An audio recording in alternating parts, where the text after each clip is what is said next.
Okay, good morning, everyone.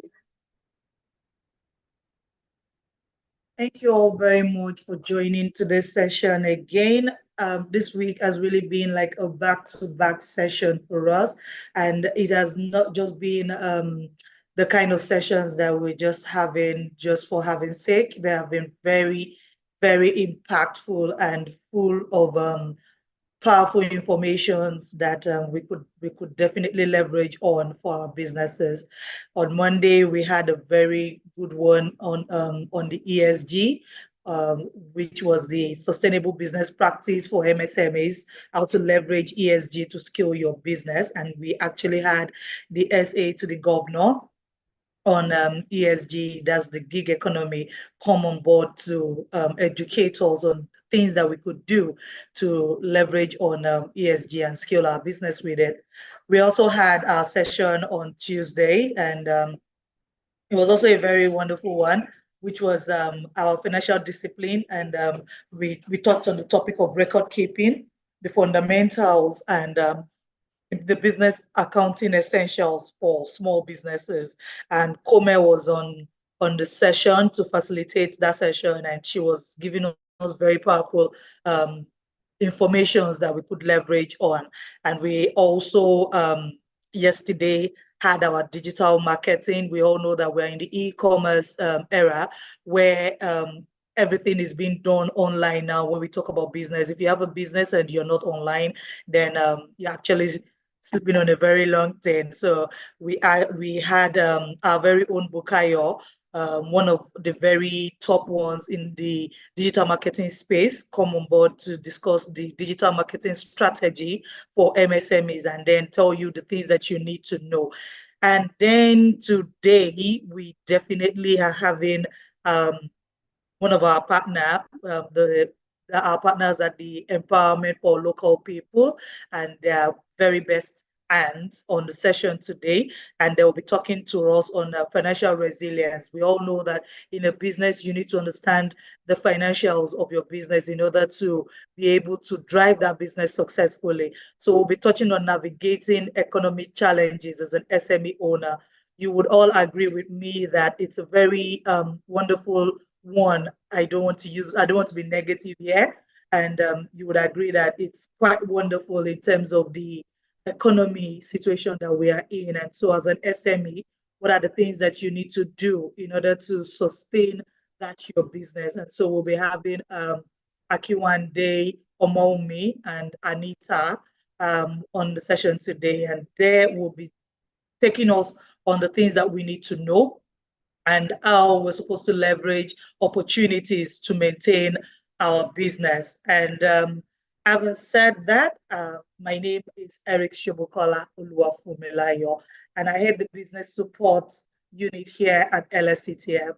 And all of the sessions I just mentioned to you are part of what we do at LSCTF in order to support you and help you to scale your businesses. And I believe that for those that actually missed those sessions, we actually sent you the recording link. And for those that were on the session and missed maybe 18 or 2, we also sent out the recording link, and we also shared the presentation slide for you to enable you to catch up and follow up on all the things that were being taught. And we're definitely going to do the same thing again today. I always love it when we have sessions because I know that it's an opportunity for the MSMEs to learn and also to be able to garner a lot of information that can be used to leverage their businesses. But before we deep dive into our session today, I will just quickly share my screen where I would be taking us on opportunities that we can leverage on at LSETF and introduce, part of what we do at LSETF to everyone on the session. But then before I do that, I definitely would want to quickly introduce our facilitator briefly before I now do like a deep introduction of them to everyone on the session and also tell us the flow of the session. Like I have said earlier, my name is Erics-Sobukonla Oluwafunmilayo. I head business support at LSCTF. I also have on the session my colleague, in person of Tayo Akinwande. Tayo would also be co-moderating the session this morning. And then I have two wonderful facilitators. I've mentioned their name, Omowunmi and Anita. They would both be co-facilitating the session this morning. Both of them are presently working with us as partners through our partnership with the ELP. And ELP is actually one of our partners that works with us in leveraging and enabling a very wonderful and smooth running for MSME ecosystem. And so, having said that, please permit me to share my screen where I am able to take us through on what we do at LSETF. Thank you.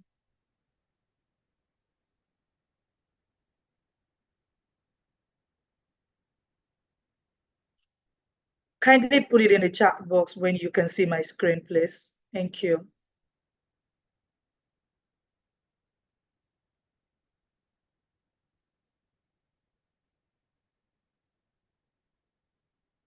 Let me see you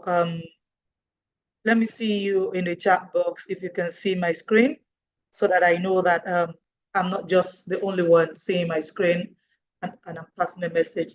Thank you very much. Thank you. Thank you so much. Okay, so basically, LSETF, and we were created in 2016 October, and when we were created, our major mandate was to enable job creation for the Lagos residents. And this we were mandated to do through our various programs that we hold at LSETF.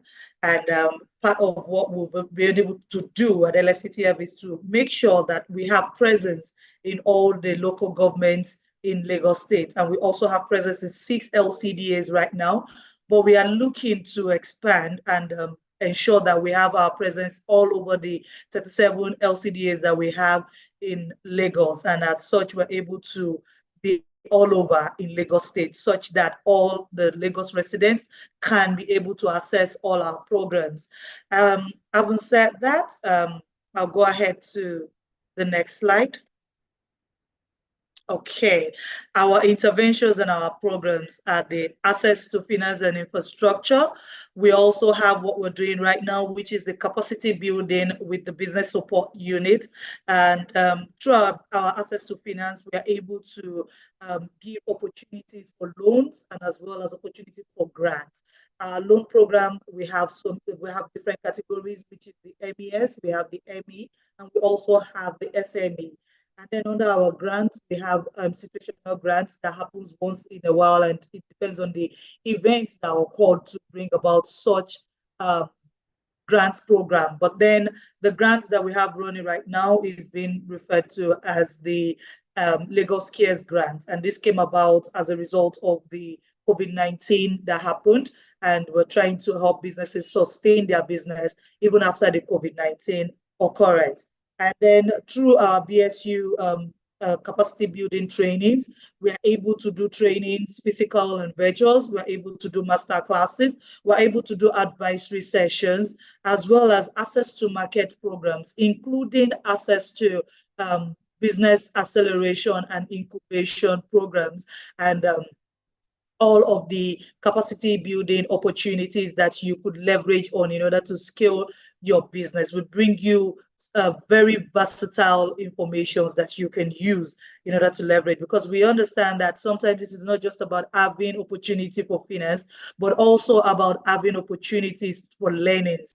And so with our capacity building programs, you are able to learn on the things that you can do with the finance that you have on your business. And so we also have the Lagos Innovate program, where those that are in the tech space are able to harness what we do at LSETF with the ideation, incubation, tech talent acceleration, and access to infrastructure programs that we have running in that space. We also have our employability support project, in which we have TVET skills development, where young ones within the age of 18 to 35 are being trained in various training capacity.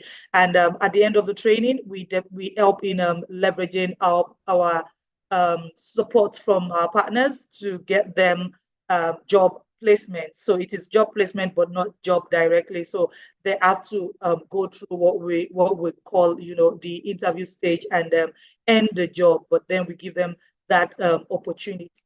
And we also have the labor market information system, which is the LMIS, and other informations under uh, the employability program.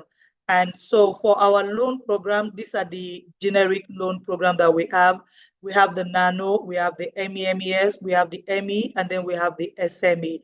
Our NANO program is from 50,000 to 100,000, and we have 9% per annum as the interest rate, 12 months repayment period. It doesn't have a moratorium period. Documentations that are needed are your LIRS ID, your LASRA, your government issued ID card. Sorry, I went, okay, your government issued ID card, your CAC registration is not needed. You need your BVN, and you do not need your statement of account to access this loan program.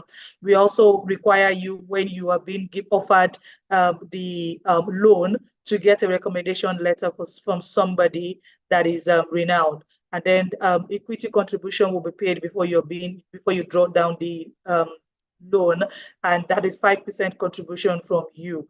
And then for the MES, we also have from 50,000 to 250,000, 9% repayment per annum, and then 12-month repayment. There's no moratorium for the MES. And then there's also documentations at the LIRS, the LASRA, the government issued ID card, and you do not need CAC registration to access. You need your BVN, you do not need your statement of account, and you need a guarantor instead of a recommendation letter. And then you also will be needing a 5% contribution should you be given the loan. And for our ME, we have 50 to 500,000, where you have 9% per annum interest rate as well. And then we also have 12 months repayment. We have no moratorium as well. We have LASRA, we have LIRS, we have government issued ID card, and you do not need CAC as well. You need your BVN. And then you also need at least 3 months personal bank statement, and you also need a guarantor should you be given the loan, and 5% equity contribution.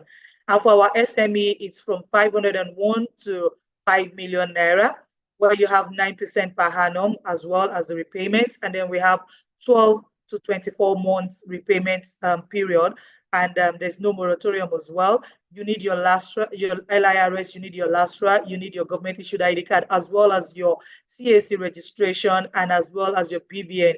You actually do need 6 months company's statement account, and not personal company statement account, and 2 guarantors should you be given the loan. And then you need 5% equity contribution to draw down the loan.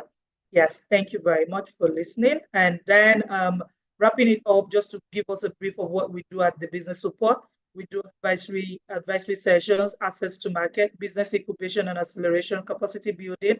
And we also have opportunity for you to call in, and we have our job opportunities as well, where you can co-pop in the marketplace, different businesses. Thank you. And then that's it. Thank you very much for listening. I guess that's all for our programs at LSETF. You can please ensure to harness all of these opportunities, because it would definitely help your businesses. You can visit our website on www.lsetf.ng, and you can as well as follow us on all social media platforms so that you can get more information on how you can benefit from our programs at LSETF. Quickly, I would want my colleague in person of Omotayo to introduce herself so that you can get to know the other face. Thank you.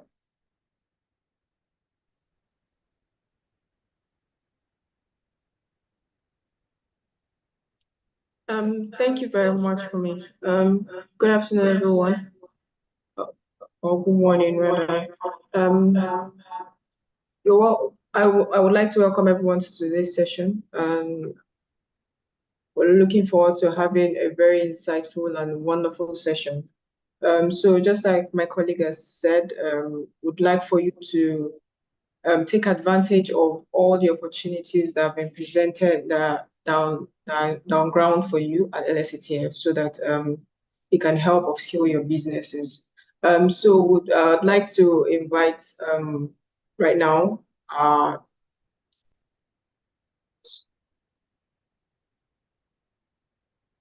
so All right, thank you very much, Tayo. Okay, so right now we would be introducing our facilitator. So Tayo would be taking up part of the moderation. We have a very versatile and well-grounded people on the session today.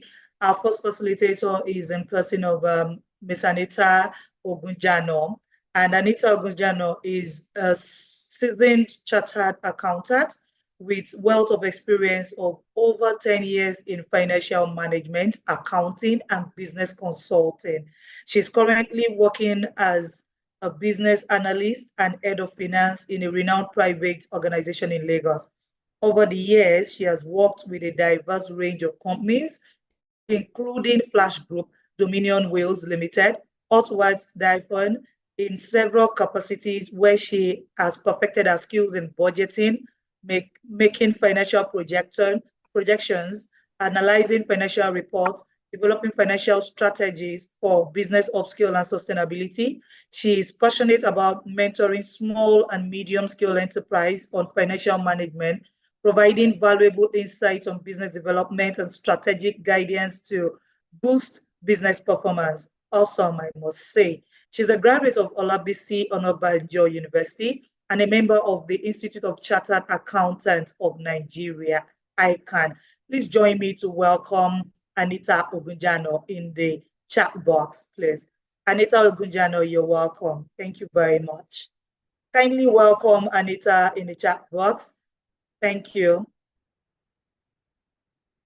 And then on to our second facilitator. Our second facilitator today is our very own Omowunmi Akinwande. Omowunmi Akinwande is a finance management expert and a business strategist with over 10 years of versatile financial experience in designing and implementing modern financial system and financial strategy. She has always worked on optimizing financial processes for multinational organizations, and she has over 200 startups and SMEs. Her core competence lie in the ability to exponentially improve business performance by executing unique and original strategies to enhance business performance and drive sustainable organizational growth. She is currently the principal partner at Akinwande and Associates Consult. In this role, she has worked with over 200 SMEs through the NECA on formulating and implementing financial strategies that optimize business growth, including expanding into new investment opportunities. She also served as a financial management expert with GFA Consulting Group, GmbH, working as a fiscal agent for the Global Fund project in Nigeria. Omowunmi is a graduate of accounting from the University of Abuja. She is also a member of Association of Certified Chartered Accountants, UK ACCA, and Institute of Chartered Accountants of Nigeria, ICANN. Wow, awesome, very, very awesome bio there. Please join me to welcome Omowunmi and also welcome Anita. Thank you very much, both of you, for agreeing to share your wealth of knowledge and put a lot in place for the MSME ecosystem with the work that you've done. And then on to our very reason for being here in the first place. We're going to definitely be giving the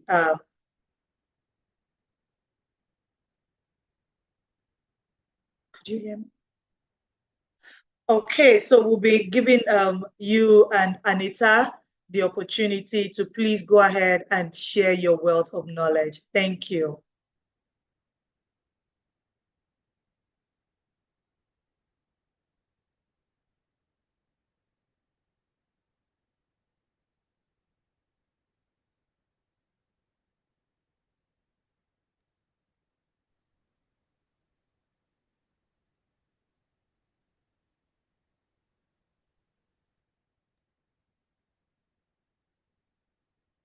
Yes, hello, can you hear me?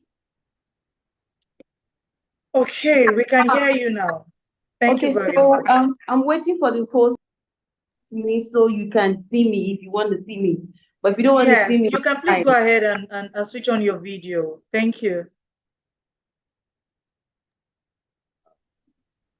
Oh, Okay, so my video is on now. Can you see me now? okay, no, but let me just see what we can do. Sorry.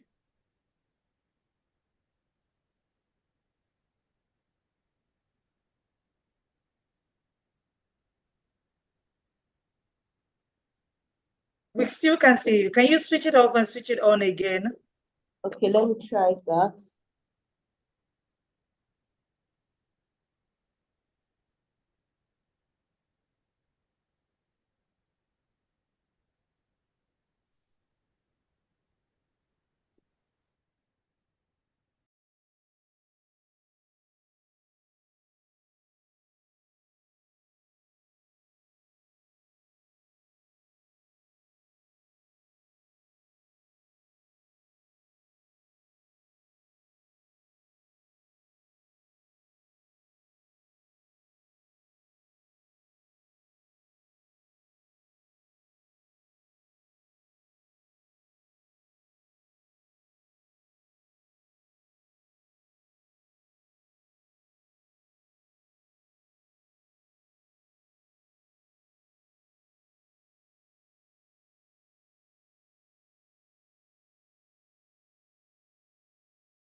So, can you hear me?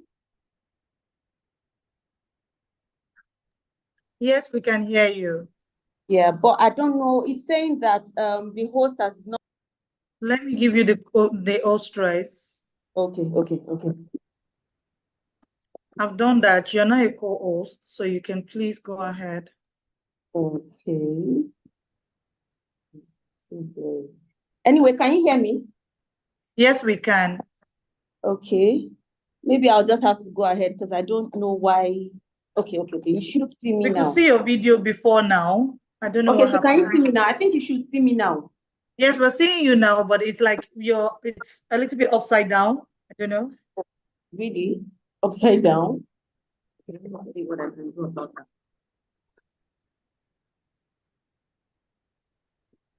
Oh, shit. Okay, what about now? It's Hello? actually still upside down, really. So it's like we're seeing you. We have to turn our head exactly. So it's better now. Oh, it's No, better now. yes, it's better Better now. now? Yes. Okay. So we can go on now. Yeah, so good morning, everyone. Sorry for a bit of the delay.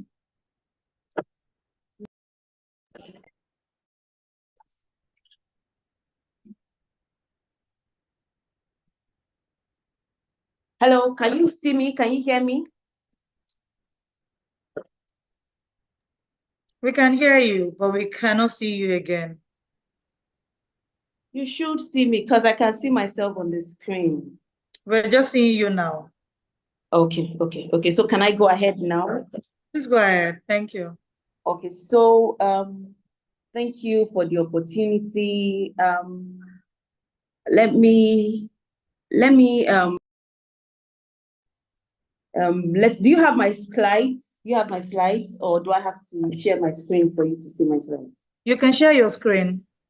Okay, let me share my screen so we can see. I can go ahead from there.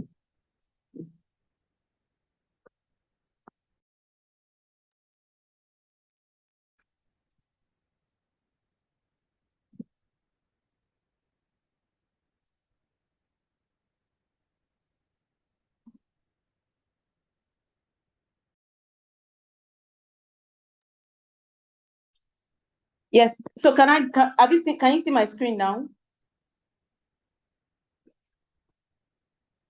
Can you see my screen? Not yet. Your screen is not up. We're still seeing you. Okay, you should see it now.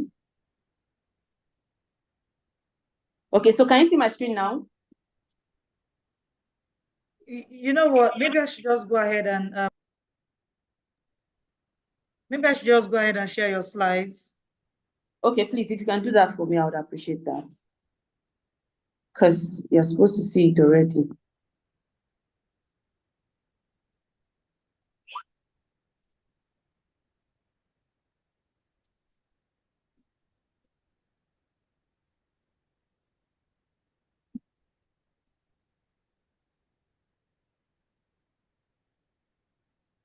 Please confirm if you can see the screen. I can't see the screen. Okay, yes, I can see the screen.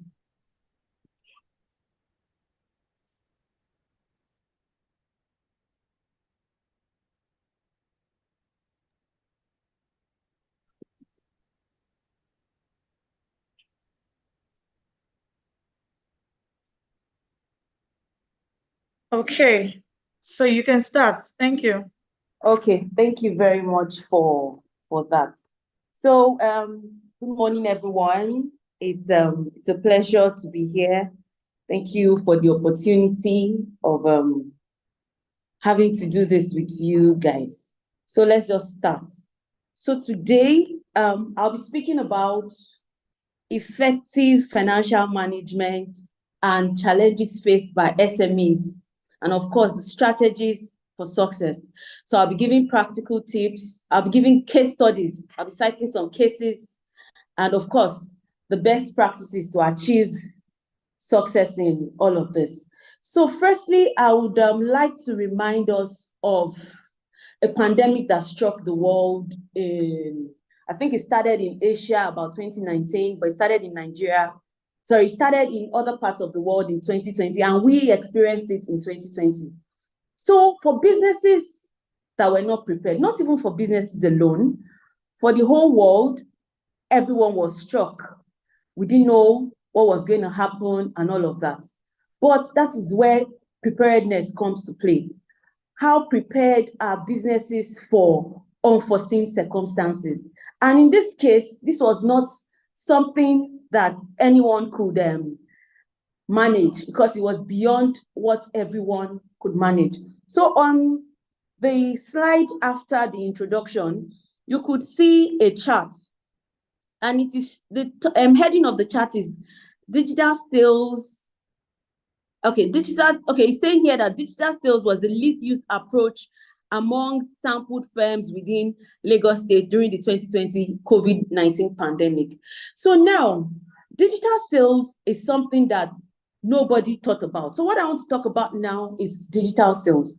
So before, this was a sample. This is a sample of companies that were doing businesses. And from this slide now, from this chart, we can see that it's saying that 12.5% of people use cold calls. We all know what cold calls are. Cold calls are, you just pick up your phone and call random numbers and tell them about your products. And you know, some people were interested, some were not interested. But from this about 12.5% sales were made from cold calls. Now, for digital sales, which is what we want to talk about now, only about 8.6% were able to make sales from the use of digital sales. Then, lucky and partial opening. You know, businesses were struck, and not just everyone who just want to close their shops, because businesses are tied to livelihood. So, some people were lucky and they were able to open their shops partially. And about 15.6% of these people were the lucky and people that were partially opened. Now, people that didn't open at all, we had about 29.7% of people that didn't open at all. Then other strategies that were adopted, okay, so there were about 33.6% from other strategies adopted. So now going to figures, if you now go to the next slide, you would see that nonetheless, at the aftermath of market closure, most digital sales adopted had higher sales, even as the pandemic worsened. Now, at the beginning of the pandemic, there was partial movement, but there was a time that even in Nigeria, everywhere was totally locked. It was a total lockdown. So now this is another information on how people made sales. Now, if you remember from the first chart, other strategies was the highest way people made sales. But when it was 7 months into the pandemic, only 20,000 naira, only 20,000 was made from sales from other strategies. So other strategies that used to be the highest, way people made sales, only 20,000 naira was made through higher sales, through other strategies. Now, people that didn't open at all, they made a sale of 15,000 naira. Then people that was lucky or partial opening, it was just 20,000 naira. Now, the digital sales that had the lowest number of people now became the highest sales in 7 months into the pandemic. Cold calls couldn't even do it again. Now, only 15,000 naira was made from cold calls. That was 7 months into the pandemic. Now, when it became 11 months into the pandemic, from what we see, higher sales was still made from cold calls, even though the sales had reduced from what it was from 7 months into the pandemic. In 11 months into the pandemic, digital sales still became the highest way that people made sales. Now, one thing COVID taught us was you don't need to be physically present for your business, in your business place to actually make your sales. So this is just to remind customers that you should not underemphasize the need for using digital sales as one of your marketing strategies. Because at the end of the day, everybody wants to be in the comfort of their home and be able to make all of these sales. So now, I just want to bring this into people's remembrance before we even delve into what we really want to talk about. So I hope that made sense. So I want to acknowledge this research was actually done by ELP. So it was put together by ELP so that we can always remember how this thing worked and how it helped people. So after this, I would now move straight into my own presentation. So today, I will be talking about financial implication. What is financial management? What is financial? Everybody keeps talking about financial management. What is financial management? How does financial management even relate to an SME owner? I'm an SME owner. What do I need to know financial management for? Anyway, the first thing we need to talk about is what exactly is financial management. Financial management is simply business function concerned. How is my profitability? How are my expenses? Everything relating to your cash and to your credit. Financial management is all about monitoring, controlling, protecting, and reporting on a company's financial resources. Now, a business, even if a business is not into profit making, there is figures, numbers come to play. And in the case of these numbers, it is not just putting up 2 plus 2, it is actually money. These numbers come in money form. That is why people are in business. So I'll be talking today about strategies for effective financial management. After knowing what financial management is, so what are the strategies that can be put in place for effective financial management? Now, from my slides, we can see there's budgeting, there's cash flow management, there's risk mitigation, there's creating emergency fund, debt management, cost control, investment in technology. Investment in technology can also be related to the digital marketing I just spoke about now. We also have financial education and training, continuous monitoring and evaluation. Now, all of these things that I've talked about, there are things that you would be conversant with. We all know, oh, financial management. Yes, okay, financial management has got to do with budgeting. We all know what budgeting is. But then, do we know things and do we now put them to practice? Budgeting, the need for a budget, no matter how big or how small a business is, a budget is something that a business should have. Developing a comprehensive budget, it outlines your projected income, your projected expenses for a specified period. It could be monthly, it could be annually. Now, after you have, it's not enough to just draw up a budget. You still need to regularly review and adjust your budget. We're in Nigeria, a lot of things that you have planned, not even only in Nigeria, all around the world, you have things planned, but things beyond you come. So that is why you have to regularly review your budget. You can review them upward, you can review them downward. So now, like, look at your budget to your actual performance. That is what makes you know, oh, am I doing well for this thing that I've set out to do? Is it in line? Is it going against what I have planned? So now you don't just create a budget, you allocate resources strategically. For a business owner has a lot of things that he thinks about. A business owner might not be involved in daily, day-to-day running of the business. The business owner is thinking about, how can my business outlive me? My business is supposed to grow to an extent that my children and even my children's children, there are businesses that has outlived the real beginners of the business. So now a business owner is thinking, okay, I have this number of resources. How can I allocate my resources strategically? I have to prioritize my expenses. I have to think about growth in investment because I have invested. All of this I'm investing. Then there has to be growth. Now, let me give you an example. A small manufacturing company improved its financial health by implementing a zero-based budgeting approach. You have your first year, oh, it's a zero-based budgeting. I don't have any data.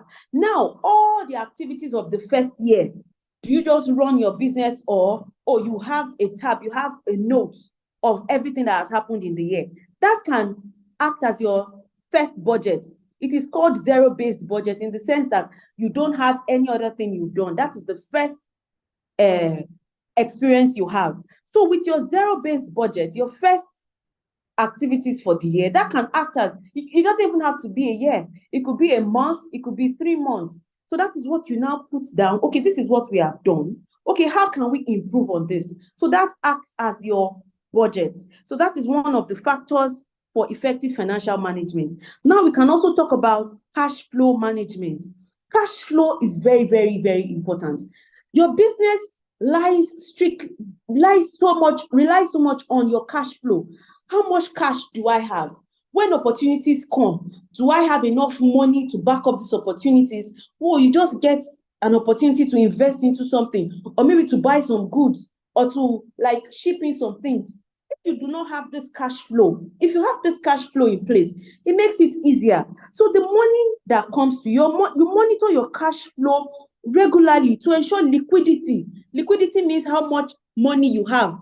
Liquidity, if you have investments, you could have investment, but how liquid are they? Whatever you have, how quickly can it be turned to money? That is what liquidity means.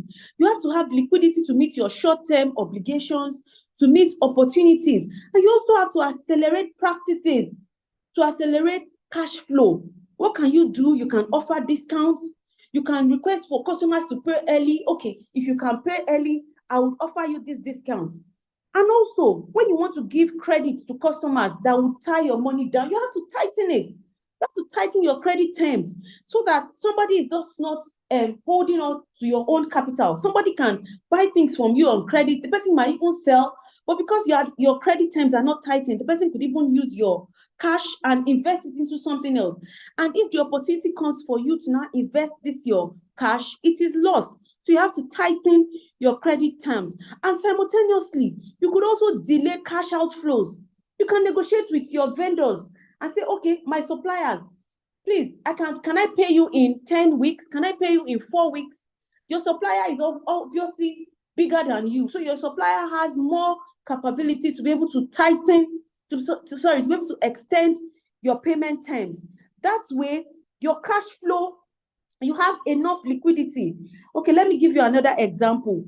A retail store, it optimizes its cash flow by renegotiating payment terms with suppliers and implementing inventory management. Inventory is your stock, the things that you have for sale. Now, when you can renegotiate these terms, it just helps you to reduce excess inventory. You don't have so much stock just lying down in your store. Every of your stock is money indirectly. So you have your money to be able to invest and even invest it in other things that could even help you to get more profit. So another factor we'll be talking about is creating an emergency fund. Now, emergency funds are used to cover unexpected expenses. Sometimes your revenue, your sales are low. There are high seasons in your sale and there are low seasons. Imagine there is a high season and you have a revenue shortfall.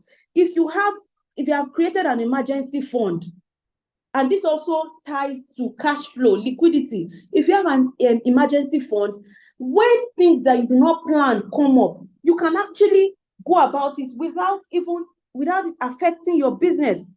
So now, if you don't have this emergency fund, it might result you to borrowing. And if you need money for an emergency, you don't even mind how much you are going to be bearing to borrow. So if you have created an emergency fund, it helps you to mitigate against high borrowing costs. Now, if you can decide to set aside a portion of your profit into a dedicated savings account. You have a dedicated savings account. When your profit, you see, okay, this is how much I need to run my business. And at the end of the month, when you have consulted a dedicated accounting staff, and the person has told you this is what we have made, and you realize that what you have made can run your business for a foreseeable period. Now, that excess fund, you can put it in a dedicated savings account. That way, when there is this emergency fund, when the need for an emergency fund arises, you just fall back to that money you have set aside. Having an emergency fund provides financial resilience and even gives you peace of mind during challenging times. Okay, let me give you another example. A consulting firm improves its financial stability by building an emergency fund equivalent to 6 months of operating expenses. Imagine you have money that can actually help you to run your business for 6 months, and you have it in an account just sitting down pretty. The day you need it, all you have to do is just run there and you can do what you have to do. So now another factor we're going to talk about is risk mitigation. As a business owner, as an SME, you have to take what? Calculated risk. Every business has got to do with risk. Living your life has got to do with risk. So living our lives daily is based on risk. Now, you have to mitigate your risk. Calculate the risk that you are taking. A lot of financial risk can threaten your business. It can threaten your business stability. It can threaten your business profitability. So do a little risk assessment. This thing I want to do, how would it affect my business in extreme cases? Think about Nigeria, for instance. There's market volatility. The market is volatile. If something volatile happens today, how does it affect my business? Then we also have regulatory changes. We work in a country that there are regulations that could just come. It could just come up. The government could just come up with a regulation.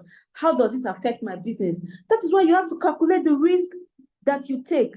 Even your supply chain, they could have disruptions. So you should have more than 2-3 people that supply you your goods. So in case one is going low on stock, you have another one to fall back on. So you have to develop contingency plans to manage all of this risk. Now, another factor I want to talk about is debt management. How do we manage debt? How do we manage debtors? You have to manage debt responsibly by borrowing only when necessary. Not only that, the terms have to be favorable. I heard today that the borrowing terms now, I heard the interest rate now for borrowing is now in double figures. If you go ahead and take a loan and you have to pay back in figures that it would even take up all of your profits, there would not be need to take up such borrowings. But are you not going to continue your business? So it is good to avoid taking excessive debt that could strain cash flow and also affect the growth of our business. if you have to take a loan, because then there are opportunities that present itself, and there are very good loans that you can take to finance these businesses. But then you have to think about the interest rates. Take loans that have very minimal return rates, and also the repayment plan. Don't take the loans that will choke your business when you have to repay these loans. So another thing I'll talk about is cost control. Cost control is very, very important. Cost control meaning optimizing your expenses, cutting expenses. You look through your expenses. Oh, what can I cut? What can I not do? Because at the end of the day, these expenses reduce your profits. The higher your expense, the lower your profit. And likewise, the lower your expense, the higher your profit. So review your expenses that you must do. There are some operating expenses that you cannot do without. For instance, we talk about rent, we talk about utilities, overhead costs. People that work with you, there are some costs that there is no how you can run away from it. You must always carry it out. So you must look at how to minimize all of these costs. So you have to identify opportunities for saving and efficiency improvement. There are some activities that you can even outsource. If you think running it on your own is expensive, get to meet specialists that can run this thing for you and negotiate at lower prices. Imagine a marketing agency. It reduces its overhead expenses by transitioning to a remote work model, eliminating the need for office expenses. So this is just one example I'm giving. Okay, what can I do to reduce all of these expenses that I must do? There's some expenses that you must always incur, but how can I reduce these expenses? So that is also another factor to look into. Also, investments in technology. Investment in technology cannot be overemphasized. This is an age that things are moving fast. A lot of people are innovative. They are bringing up things. You have competitors. Now you're not going to remain in the way you have been selling. Maybe you are fortunate to have inherited the business from your parents, and you say, oh, this is how my parents have done it. Oh, this is how I'm going to do it. And yet your competitors are investing in technology. They are doing things faster. They are getting better results. So there's no time you would not think about doing what your competitors are doing. And who says you cannot even do what your competitor is doing and even do it better than your competitor? So you have to invest in technology, invest in softwares, invest in CRMs, customer relationship management, know how to invest in things that would make your business better. There's no, like we used to say, there's nobody that would, what is the benefit of doing all the hard work? It's not who has done hard work. Now you have to work smart, work smarter, get innovative ideas that can actually bring faster results to you. So, like I talked about from the first slide, when it was talking about digital marketing is also an investment in technology. Look out for what are people doing. Speak to specialists. Speak to people. Oh, I have this business. Oh, what can I do to make my business better? You might be spending a lot of money, but look at it as an investment that you are going to regain in the foreseeable future. So the last two things I'm going to talk about is financial education and training. Of course, you cannot just have a business and not invest in financial education. You are in business to monitor your finances. You are in business to monitor how well your business is doing. How long will my business last?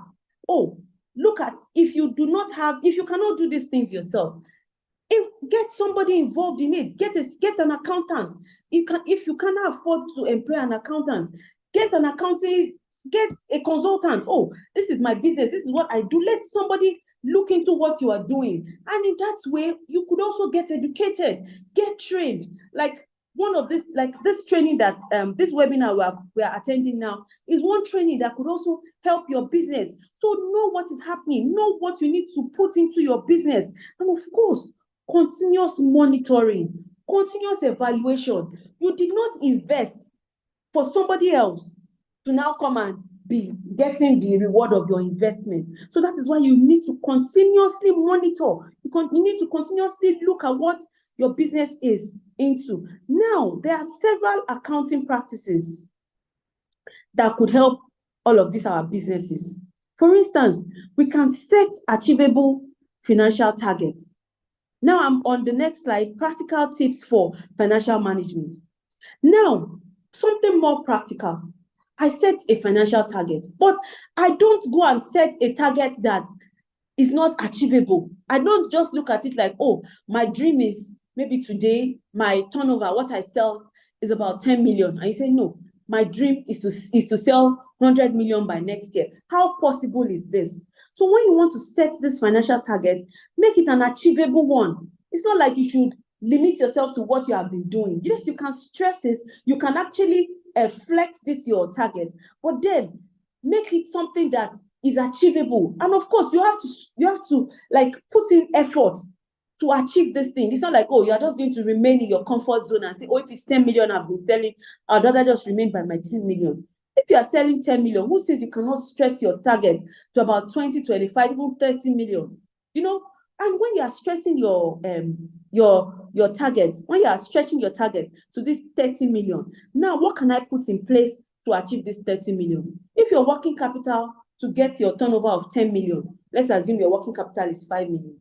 The moment you are thinking of stretching your target to 30 million, it means that you should also be prepared to stretch your working capital to meet the target that you are setting. Now, our financial resources in a business, your financial resources are very, very important. The financial resources that you have with you, how efficient are you using them? You should use your financial resources in a way that they are efficiently used. They are used importantly, only important things that you use this your money to run. Now, I talked about getting an accountant. If you cannot get an accountant, get an accounting specialist. Have proper bookkeeping. Have proper bookkeeping. You cannot just sell and say, oh, today, this is the money I have made. You only want to count money. You don't want to count what you have sold. There will be a day that you would not have any money to count, and there would still be no goods to count. So this way, you should invest in proper bookkeeping. Bookkeeping just simply means you have a sales day book, you have a purchase day book. Everything that you have sold, you have it written. Now, let's say people pay you cash or people pay into your account. Have somebody, even with financial knowledge, if you get this knowledge, you can actually look through your sales day book and match it with your bank statement or match it with your cash that you have sold. That way, you have proper bookkeeping. You get stock from your vendors, your suppliers. Have a number, no matter how small your business is, no matter how big your business is, even if you have started it when your business was small. As your business is growing, you still have to maintain it. You have to know what your business entails. You have to know what your net worth is. Your net worth is everything. Okay, you have goods that you have collected from your customers. If you take out your customers' money, what is yours? You should have it at the back of your mind. You should know it. This will even motivate you. If you calculate everything that you have and you see, oh, from this my small business, this is what I've been able to do. It motivates you to even do better. So you should also do get regular business audits. You need to audit your business. There are some parts of your business that you cannot monitor. So you need to find people that will monitor this for you. It will cost you something, but then, like I said before, it's an investment. When you pay somebody to audit your business, you are not only making a cost, you're actually saving, because you are saving the going concern of your business. You are saving the life of your business. And now the most important tip I will talk about today is separation of the business and the owner's finances. Now, I am in my years of practice. I can tell you for free that this is one thing that a lot of businesses are failing at. Businesses are finding it very tough to separate the business finances from the owner's finances. You get to see some good businesses, and when you pick up their bank statements, you would see some personal expenses going through your bank statement. That is totally wrong. Indirectly, you are affecting your business, because no matter the profit your business makes, when you run your personal finances through your company, today you need maybe a facility, and your bank statement is required. once whoever picks up your bank statement can see your personal expenses running through your bank statement, it does not even show professionalism. So what I advise business owners to do is think about it. How much would it cost me to run my life for a month? Pay yourself salary. Let's say you look at your finances, your personal finances for a month. It will cost me between 300,000 and 500,000 to run my life for a month. Instead of running your personal expenses through your bank account, pay yourself a salary, get a dedicated account, and put the salary in that dedicated account and run your personal expenses through that dedicated account. Then your salary now becomes another overhead. So you know that in the course of you running your business, you have also added your own salary to what you must make. Let's assume to run your life a month will cost you 500,000. All your expenses for the month, your total overhead will cost you, let's say, about 3.5 million. That is 4 million naira. So you know that in a month, you cannot sell less than 4 million naira. So that way, you are knowing what it will cost you to keep your business running. So after talking about the practical tips for financial management, I would now talk about challenges faced by small and medium enterprises. We cannot, every business would have its own challenges that it will face. Now, in Nigeria, there are challenges that are peculiar to businesses all over the world. And likewise, there are challenges peculiar to businesses in Nigeria. Inflation is one thing we're going through at the moment. Currency fluctuation is another thing we're going through at the moment. Somebody was even talking about currency fluctuation. The person said when dollar was going up, it was affecting businesses because businesses could no longer trade at what they used to trade at because they were no longer buying at what they used to buy. And right now that dollar is even crashing, it's even affecting businesses as well because there are businesses that had stocked goods when the prices were high. And now consumers expect you, oh, dollar is gone down, so please reduce the prices of your goods and your services. And you're telling these people that these goods, I bought them when dollar was expensive, but they don't want to know. There are so many other competitors. So if you are not willing to sell, there's somebody else that is willing to sell. And also inflation. Inflation reduces the purchasing powers of consumers. If things go so high, a lot of people would rather stay back. They would rather not buy. So inflation, currency fluctuations are some things that we are facing right now at the moment. But as a business owner, how are you an edge above this? When you have taken calculated risk, when the prices of things were going up, it is not the right time to overstock your goods. You stock what you know that you can easily dispose. You can easily liquidate and turn back to money and get your money. So these are challenges, but we're not going to just sit down on these challenges. We also need to fight back as businesses so that our businesses can still remain. Now, another thing I'll talk about is regulatory issues. SMEs in Nigeria often grapple in complex regulatory environmental issues. We have some bureaucratic laws, we have inconsistent policies, and of course, corruption. We are going through so much corruption in Nigeria now. Now, some compliance costs. There are some businesses that you have some compliance costs. You have businesses that have to obtain permits, you have to obtain licenses, you have to obtain certifications. And there are laws that have been put in place where you run your business. So there are some SMEs, they do not even have the financial backing for all of these regulatory issues. But once it is a regulation, that is what the government of the country you are running your business wants. You just have to stick by it. Now we have access to finance. A lot of SMEs do not have so much access to finance. Sometimes you do not even have collaterals. Sometimes you do not even have the financial backing. You do not even have enough bookkeeping. There's not even enough evidence to even show that your business is running well. There's no bank that wants to give their businesses to an organization that doesn't even have something to show that, oh, this is what I am doing at the moment. Also, we have market volatility. Nigeria's economy is prone to volatility. such as factors that we cannot even control. We're talking about fluctuating oil prices. We're talking about political instability. We're talking about security challenges. So uncertainty in business environment can disrupt your business. It can even work against your customers because your customers are no longer confident. Even investment, you do not even have enough facilities to invest in. There are some investments, you know, that I can do this thing, I can run this business, but you do not even have the backing. And it's affecting the revenue and the profitability of SMEs. Okay, imagine a retail store now. Your sales volume is fluctuating during economic uncertainties. This is challenging. Your revenue is challenged, your profitability is challenged, and your cash flow as well is challenged. Also, we have infrastructure deficiencies, high operational costs associated with providing power supply, transport, and all of this is eroding profits. Now the tariff of electricity has gone up. It is eroding profits.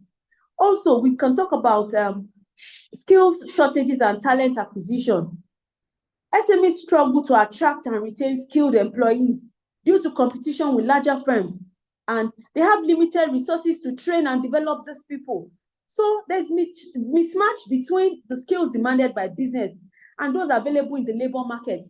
Those available that want to work for you, you know, they do not, even though they do not have enough skills, but if you have to invest in training and developing these people, will they still stick with your business in the long run? We have limited market access and competition. SMEs face stiff competition with larger corporations and informal sectors. Limited access to market. SMEs have limited access to international markets. And this is a constraint on the growth of SMEs. And we also have additional barriers such as high tariff, import restrictions, trade barriers, and all of that. So these are things that challenges SMEs. Now, I can also talk about technology adoption and innovation. While technology presents opportunities to enhance productivity and competitiveness, many small businesses in Nigeria lag behind in technology adoption due to factors such as limited digital literacy, high cost of technological infrastructure, and inadequate support for innovation and research, for research and development. As an SME, you would lack some of these things because you do not have the financial backings to match up with it. Also, environmental and sustainability concerns. Increasing awareness of environmental issues and sustainability practices presents challenges and opportunities for SMEs. Compliance with environmental regulations and sustainability standards can impose additional costs on business. Now, the environmental regulations that you want to stick by, but then because you do not have all it takes to put in place these regulations, it will affect your business. So these are, despite these challenges, SMEs in Nigeria can also have opportunities for growth. Now, this digital technology is something that every business in place should think about bringing into play. At the end of the day, like I said before, it's going to be an investment that you would get the reward in the long run. It would even sustain your business. So these diverse challenges, they require multifaceted approach involving the government support, private sector initiatives, and partnership with stakeholders to create an enabling environment for these SMEs.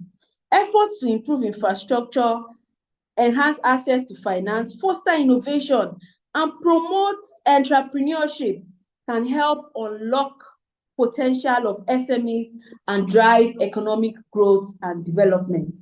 So now, so that it's not like it's all practical, I have some case studies. I have about 3 or 4 case studies that I put together that we can talk about. So I have case study for a consulting service, for a bakery, for an engineering firm, and also for a retail store. So I just put in fictitious names so that it's not like it's any particular business that I am talking about. So the first case study is a consulting service firm. I just named it SYZ Consulting Service. So now, what are the challenges that this consulting service is facing? The challenges are inconsistent cash flow, high expenses, and limited capital. Now, what are the strategies that can be put in place? So some of these strategies are some things that I have been talking about. So separation of finances, I talked about that. Budgeting, I talked about that. Expense control, I talked about that. And cash flow management. So these are the strategies that can be put in place. So a small consulting firm, the firm specializes in marketing and business development. The business has been experiencing financial challenges due to inconsistent cash flow, high operating expenses, and limited access to capital. To improve its financial health, the consulting firm has to implement these strategies. Now, separation of business and personal finances. The business owner combined business and personal finances. It was difficult to accurately assess the financial performance of the business. To address this, the consulting firm established a separate bank account and financial records for the business, adhering strictly to this business finances. The separation ensures that financial transactions related to the business are recorded independently. Now, this provides a clear picture of the company's financial position. Now, another strategy that was used was business and expense control. The consulting firm developed a detailed budget that outlined project income and expenses for the upcoming year. Now, their expenses were tracked separately, and the business could identify areas of overspending. And what did the business now do? It now implemented measures to cut all this cost. And eventually, this improved what? Profitability. The business identified opportunities to reduce overhead costs by renegotiating office lease agreements, and it outsourced some of its non-core functions. And I talked about this. Also, cash flow management was implemented. Now, the business ensured that they had adequate liquidity, and they also minimized their financial risk. By this, they maintained a separate cash reserve for business operations, and the business could better understand fluctuations in revenue and expenditure. And that way, they could prepare for it. Additionally, the company established a cash flow forecast to anticipate future cash needs and plan accordingly. So, when they aligned this concept of cash flow management, it focused on mainly the financial needs of the business. Now, the results of this business after bringing up the strategies, the business now, after the business was separated from the company's, of course, the business finances was separated from the company's finances. It improved the financial health and the long-term success of this business. So when this business was experiencing the problems of limited cash flow, what did it do? It now started projecting into the future. And that way, there was adequate preparation, and it also helped in the profitability of this business. So you see, some of those factors that I spoke about, they cannot be what? Overemphasized. So now I'll be talking about, the first one I've talked about was consulting services. So now I'm going to talk about the bakery. Now, this bakery, the challenges the bakery faced was seasonal sales and high expenses. What were the strategies that they were going to use? They were going to do they were going to do budgeting, they're going to do cost control, cash flow management, and of course, debt management. Now, what were the results after all these strategies were put in place? There was increased profitability and there was sustainability. Sustainability is very, very important for a business because you want your business to grow. You want your business to be in place. Like they said, starting a business is not the hard thing. Being in business, remaining in business is like about the major challenge that business owners have. Now let's go to this case study of this bakery. So the bakery is a family-owned bakery, and the challenges that the bakery faced were cash flow management due to seasonal fluctuations and in sales and high operating expenses. Now, to improve the financial health, because financial health was also one of the problems that this bakery was facing, and also high expenses. To improve the financial health, the bakery implemented the strategies, budgeting. Now, the bakery developed a monthly budget that projected income and expenses based on historical data and market trends. By accurately forecasting cash inflows and outflow, the bakery could do better because they had planned for seasonal variations. There are seasons that your sales are so low, demand is so high. Are you prepared to meet those seasons? But when you have proper budgeting, it prepares you for those seasons. So you have enough cash flow. You have enough working capital to back up those your high seasons. Of course, when there's high season, it also increases your profitability. And also, they were able to plan better for these seasonal variations, and they were able to allocate their resources effectively. Another strategy which they used was cost control. The bakery identified areas for cost reduction by renegotiating contracts with suppliers, optimizing inventory management, and reducing wastage. By implementing cost control measures, the bakery lowered its operating expenses while maintaining product quality and customer satisfaction. When your cost is low, your profit will be higher. So one of the things that one of the strategies that the bakery innovated was cost control. And also there was cash flow management.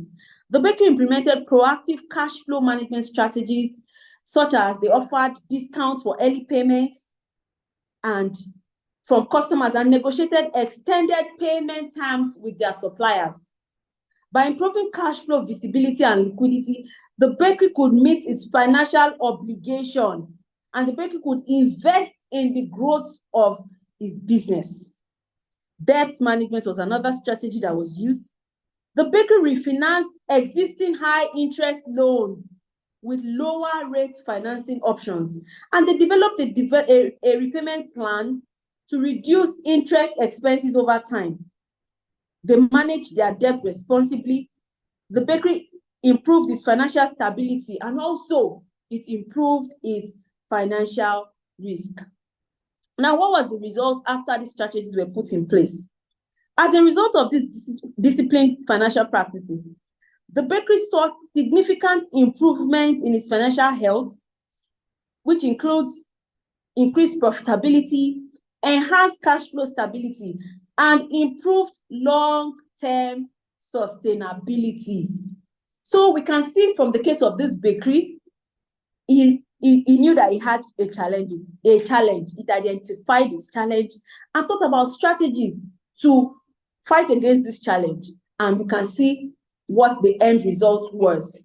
So now we'll be moving to another case study. So the third case study is the company that was into engineering services.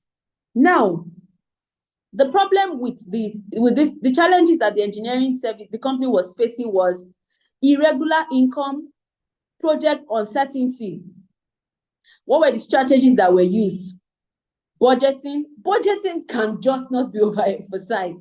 Even a country, our budget can be likened to when they say, oh, the government is okay, the government even still puts in budgets too. So that's way we know when we have surpluses and deficits. So this engineering company as well put in budgeting, investment in technology, client diversification, and financial education and training. And what were the results? They had financial stability and increased profitability. So now, let's also go into this case study. Now, this engineering company was a small engineering consulting firm. It struggled with irregular income streams and unpredictable project timelines, and this led to cash flow challenges and financial uncertainty. To address these issues, the engineering company had to adopt the following financial practices. Budgeting.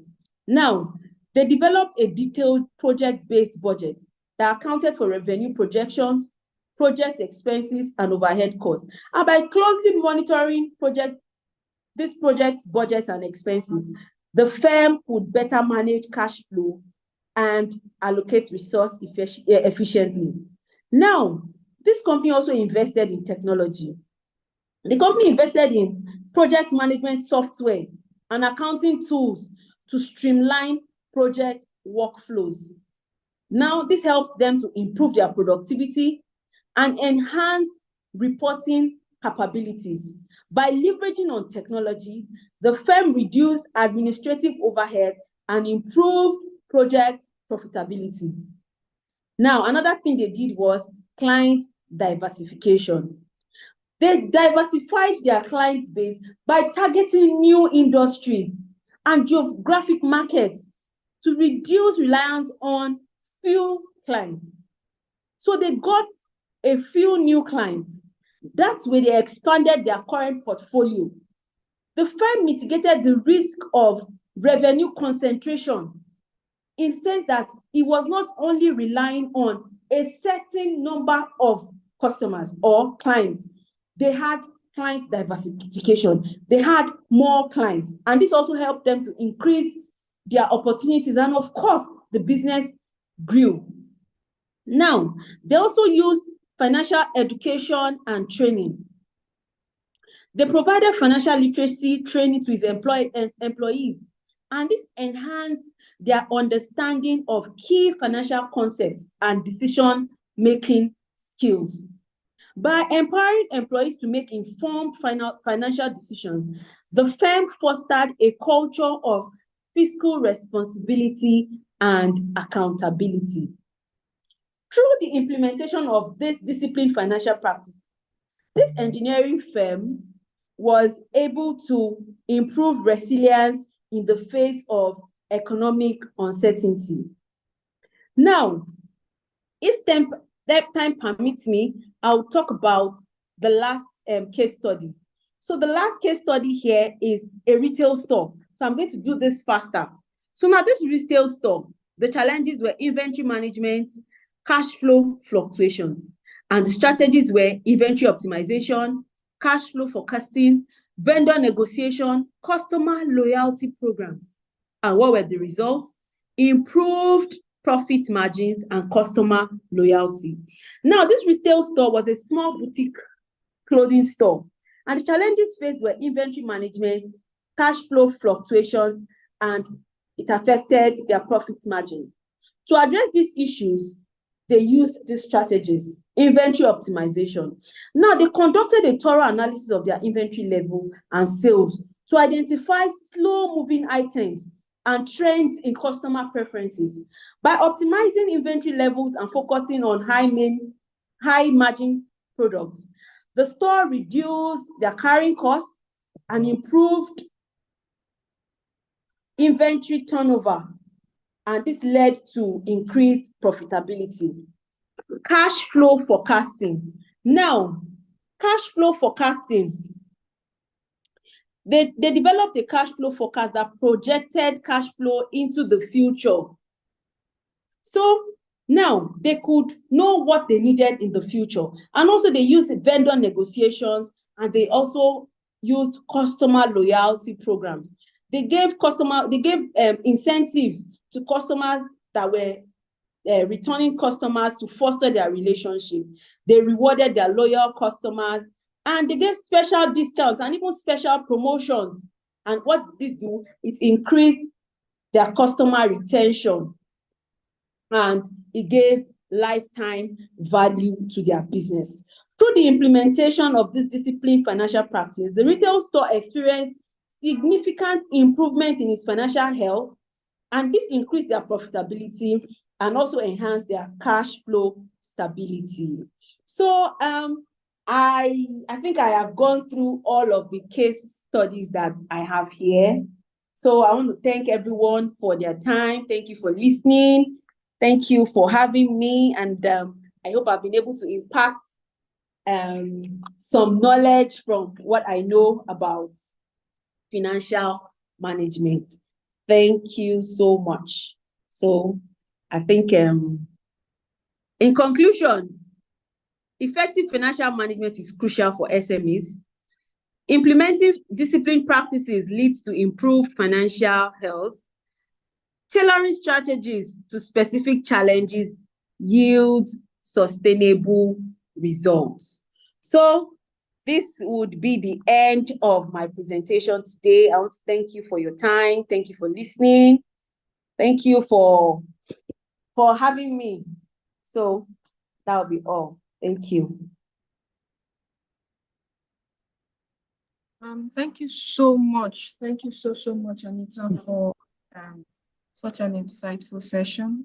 Very sure everyone on this session learned a thing or two on how on the importance of financial resilience in time. So I noticed all through the sessions that some of the things that you mentioned are things that were also mentioned in some of the sessions that we've had earlier this week also. So I'm very sure for those that attended the other sessions this week would attest to that. And I'm very sure a lot of people would have learned even the importance of some of these sessions that we hold and how we can also help apply it to their businesses. So please, for those that have questions, you can drop your questions in the Q&A box so that our facilitators can attend to your questions.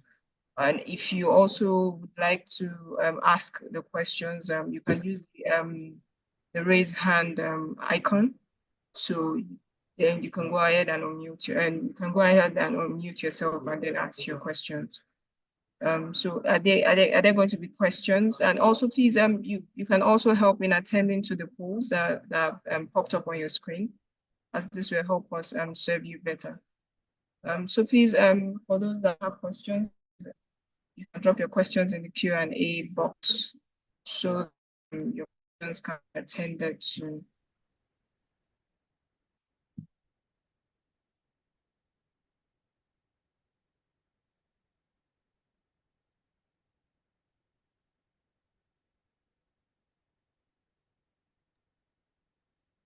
Okay, does this mean that nobody has questions? As in, at least you'd have learned a thing or two. There are some things that you'd want to, also ask to, implement and also add implementing your businesses that will help your businesses grow. This is a free space. You can ask your questions. Our facilitators are here to help attend to these questions. All these sessions are being held to help grow your businesses, to help your businesses improve. So thank you so much, Anita. It seems I'm not seeing any question here. Okay, then maybe you can also try and engage them, ask them questions. Maybe we'll see to help engage them and see, and let us know those that have been paying attention in class and those that have learned a thing or two for this session.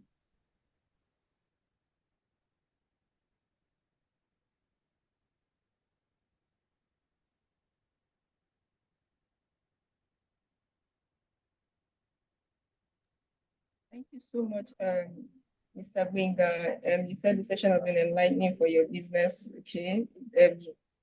We are very excited to know that. Also, Oluwafunmilayo is saying thank you for an excellent session. Thank you too for staying put. Thank you too for attending these sessions. So the importance of these sessions is not really for us, it's mainly for you. We are here for you. We are here to serve you better. We are here to ensure that we give you tools that will help you grow your businesses. Some of these sessions that we have have them for free, and there are so many people that if you are to go out there, you would have to pay for these sessions, and it's being brought to you for free in order to help grow your business. So I can see Mr. Wasiu Oye Depo's hand is up. So Mr. Wasiu, you can go ahead and unmute yourself and ask your question. Thank you.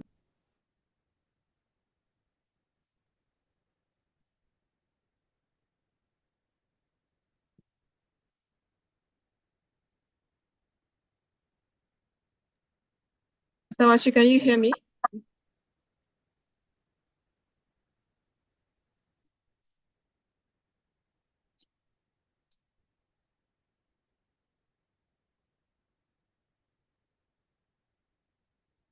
Okay, I think we can't hear you.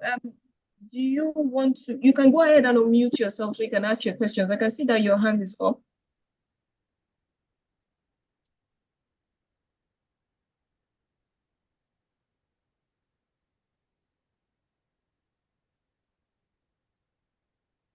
Oh, okay. If you're having issue with your speaker, you can drop your question in the Q&A box. Okay. And then we'll go ahead and ask it, and then it will be answered.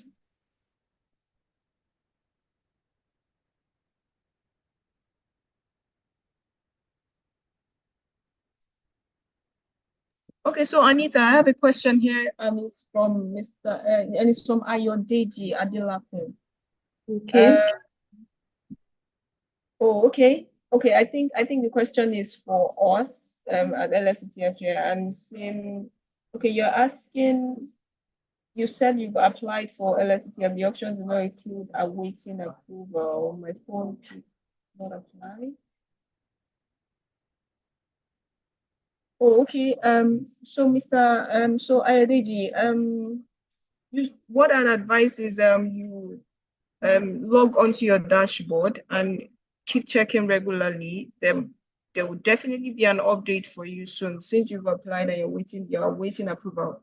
So I'd like to ask, have you been visited? Has KYC been done for you? Because you didn't state that in your in the questions that you put up. So has KYC been done for you, so that we would know, I'd know what next answer to give you as regards your loan application.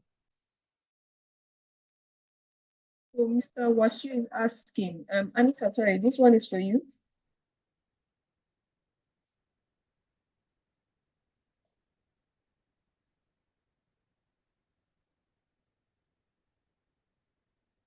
I'm sorry, Omowunmi, it seems there's an issue with Anita's network.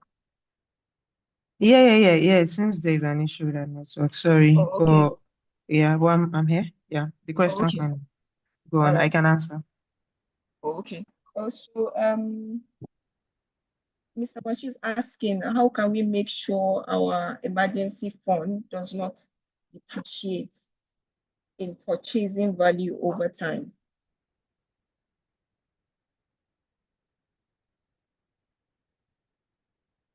Okay, yeah, Anita. Yeah, I got that. Anita, sorry, do you want to answer that, or you want me to?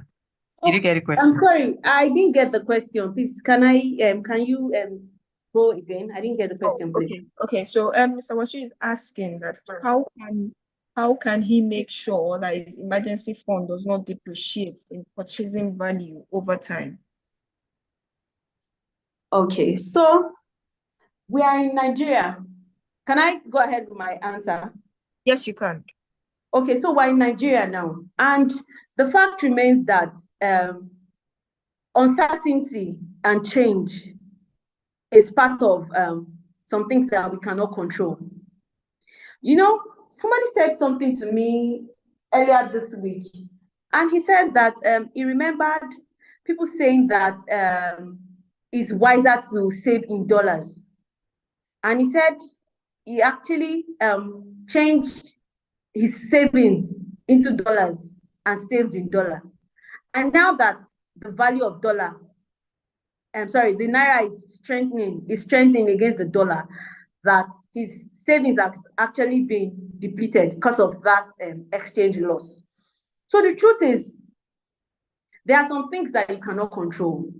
In regular environment, the value of a currency doesn't just go down and go up. It doesn't just fluctuate the way it is in Nigeria.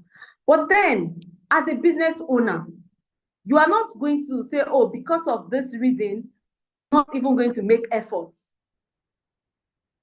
So even if you have the fear of, oh, if I say, okay, I want to have emergency fund, my emergency fund, if it's in naira, the naira could just get devalued or if it's in dollar, the dollar could just get devalued. Yes, those are things that can happen.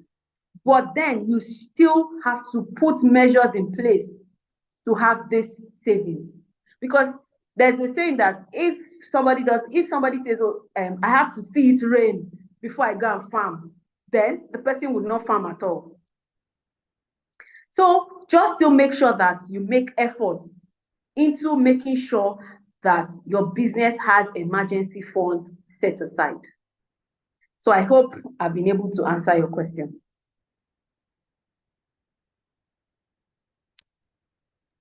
Mr. Wasiu, has she answered your question?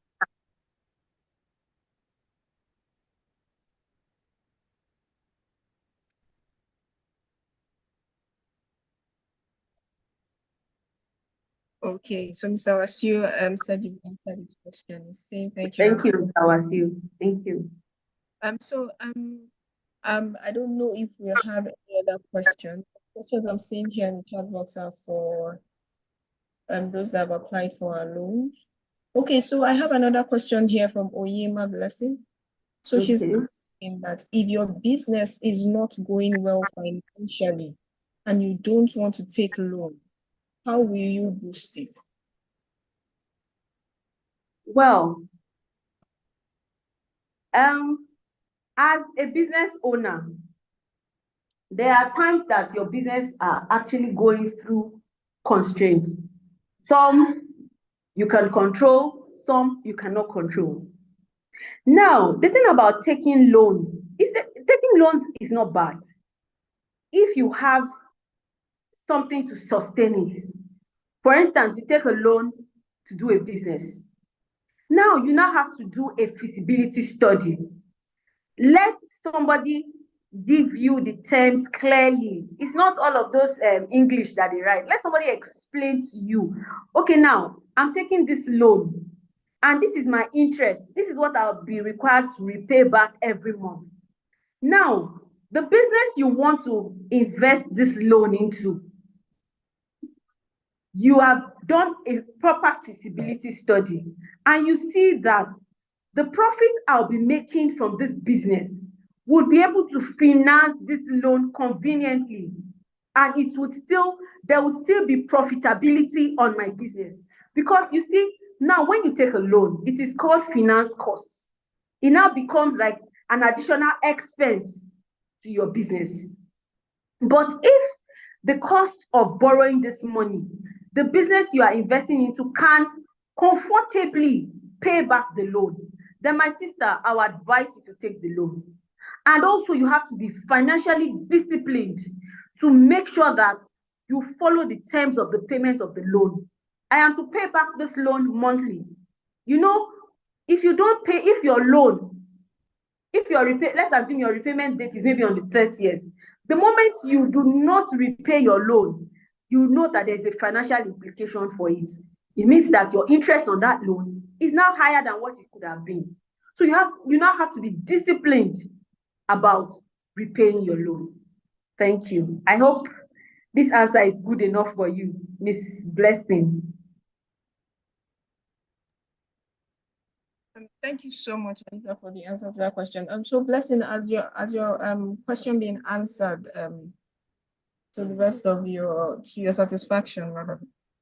So I'd like to know, Blessing, please, as your question being answered.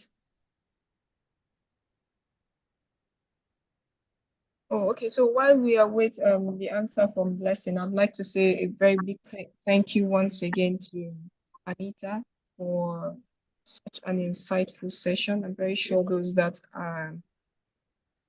were in attendance today would attest to it, that they've learned a thing or two that they can take back and implement in their business to help boost their businesses. Thank you so much, and we hope that when next call on you, be on hand to, help our MSME businesses to with your wealth of knowledge in helping their businesses. Thank you so much. Thank you very much for having me. Thank you. We're so grateful to have you here. So in the absence of any other question, I'd like to also, for those that joined us late, so I'd like to, oh, okay, I think Mr. Washu has another question. Washu, please go ahead.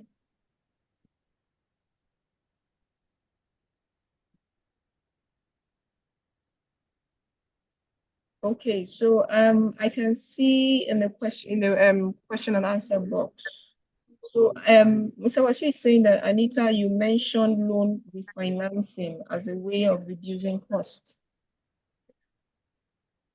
As a way of reducing cost, I applied for a loan from LSCTF but was denied because of another existing loan. How do I resolve this?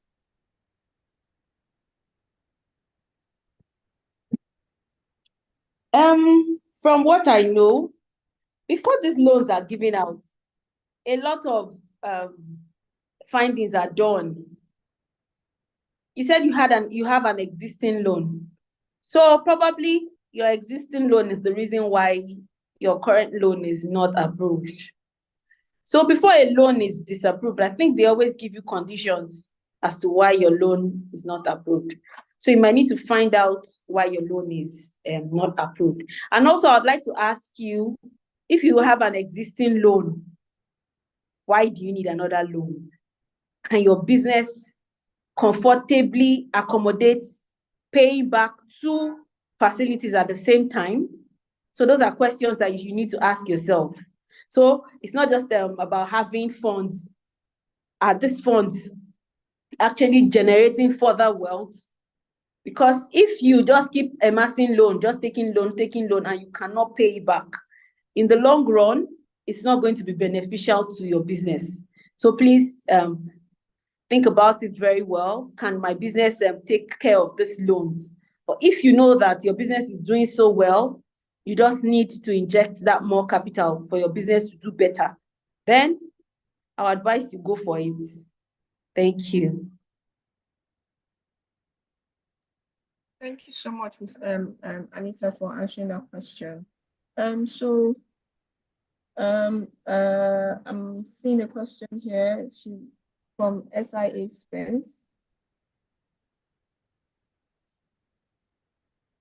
So she's asking, is my bank statement supposed to affect the amount of loan that will be disbursed to me?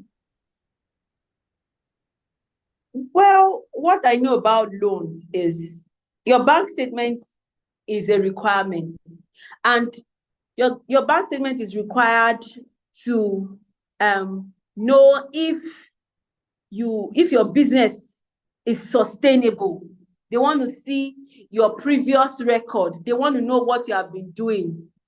So now, what have you done in the past? If we give you our money, is our money going into safe hands?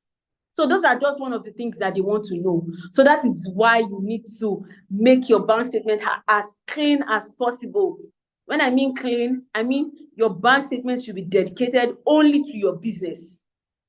It's not like, I said it during my session, that you would have to separate your personal finances from your bank. A bank would not take your bank statement and be seeing some personal expenses. And by the time we want to make some debits, we always want to put what we're actually using the money for in the description. So that way it just gives away whatever you have actually used the money in your account for to anyone going through your bank statement. So keep your bank statements clean as a business owner.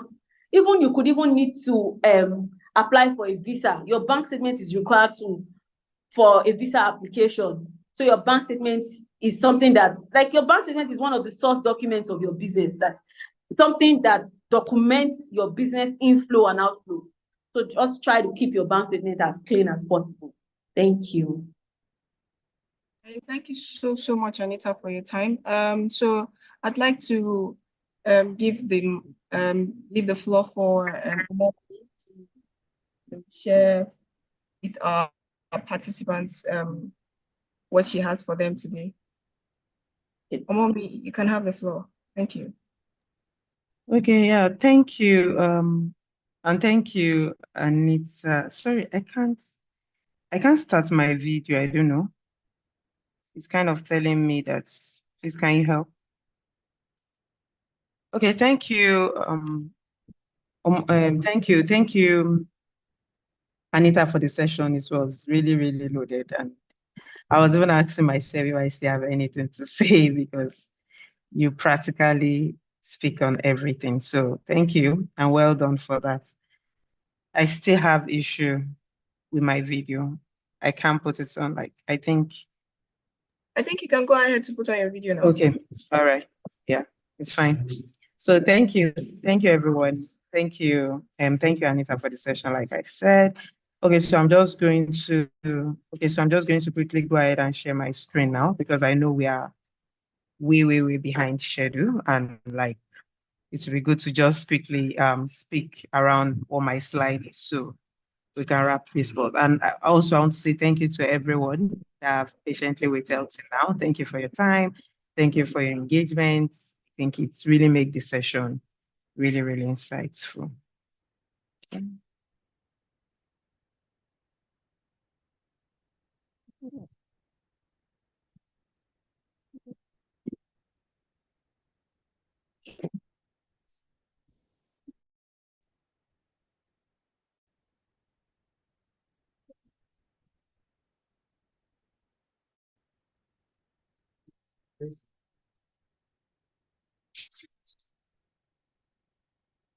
So I believe we can all see my screen.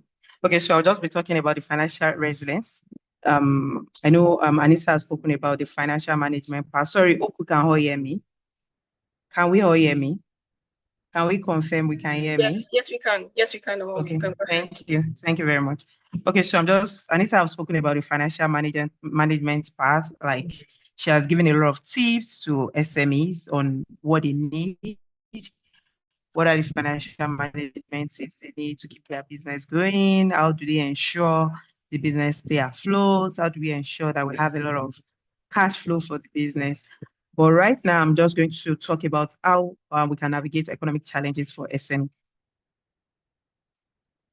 So I'm going to speak on market adaptation and resilience. Yeah, we're talking about financial resilience. So what exactly do we mean when we say financial resilience? And how do we ensure that as business owners, our business is still sustainable enough, or as our business is still strong enough to withstand all these economic downturns, tribulations, resilience that is facing SMEs in today's business, and how can they ensure that the business is still sustainable enough? So what do we mean by market adaptation? Market adaptation actually refers to you talking about, oh, as a business, we are speaking to SMEs owners in Lagos. Maybe some people are even joining us that are outside Lagos. So your current market, the market your business exists in, is where you market your business. It may even be online presence. It may be physical presence. You may have like an office, maybe you own a plaza, or maybe you're doing your business online. So how do you ensure that this market that your business is being, or this market, or which this online presence or physical presence or whatever way you're marketing your business is adaptable enough to the market? How do you ensure that you have enough strategy to suit your preference, to suit your the audience or the population that your business is serving? So the market adaptation strategy refers to tailoring the marketing mix. We have the product, so the 4 Ps, that's the product, price, place, and promotion to suit the preference of targeted population. As SME, who is your target population? Who are you marketing your business to? Who is your audience? Who are you selling to? Who is your targeted population? So have you been able to see if the product you're selling, the price you're selling your products, the place, and how you're promoting your business is enough to attract enough people to your business or to keep your business afloat? So have you been able to check that, okay, do I have enough strategy to keep my business moving? Sorry. So what are the questions we should have ourselves? So the question also, how organization can survive during turbulent times has never been so prominent as it's been in recent times. We've all seen it. FX fluctuation, we started from 360, we moved to 700. We found ourselves, we landed in almost 2,000. Now we are back to 1,000. So we can imagine as a business owner, sometimes I ask, how are they thinking? How are they doing it? Anita mentioned a lot of people stopped their businesses when FX was like 19, and now we are in 1,000, and people want to, like, the way FX is going down, dollar is going down, drastically reduce your pricing, drastically bring down your pricing. Right? Like say, oh, you're selling something at 1,000, now come and sell it at 400. So in today's age of globalization and technology, SME face new challenges in their quest to be successful in increasing complex operating environments within which they encounter unpredictable events as economic, social, and institutional level. I just mentioned is we have FX fluctuation. CBN has brought about more than, I can't even count the number of policies they have. Within the time that we had, this whole FX thing, importation pricing keep increasing. There are a lot of policies that is affecting people operating in this environment. The last economic crisis in itself is sufficient to emphasize the fact that it is no longer enough for firms to optimize their operation, do more for less, and increase profitability. So surviving in this contemporary business age involves developing the strategy to face random events and shock, both internal and external to the company. So which means as business owner, for you to survive in the Nigeria of now, for you to survive in the current business space everybody is operating. So that means you need to develop strategy. You need to go through and check every time, rechecking your business strategy. Ensure that that business strategy is sufficient enough to face the shock that is coming. Like I just explained, people that are dealing with FX markets. So now that it has drastically gone down, it's a shock to them. How do I deal with this? People expect that. I can't tell them that, oh, my price is this because dollar is this. So how do I explain to them that? How do I explain to them and ensure that the business is still profitable, the business is sustainable, and the business is still seen as a going concern?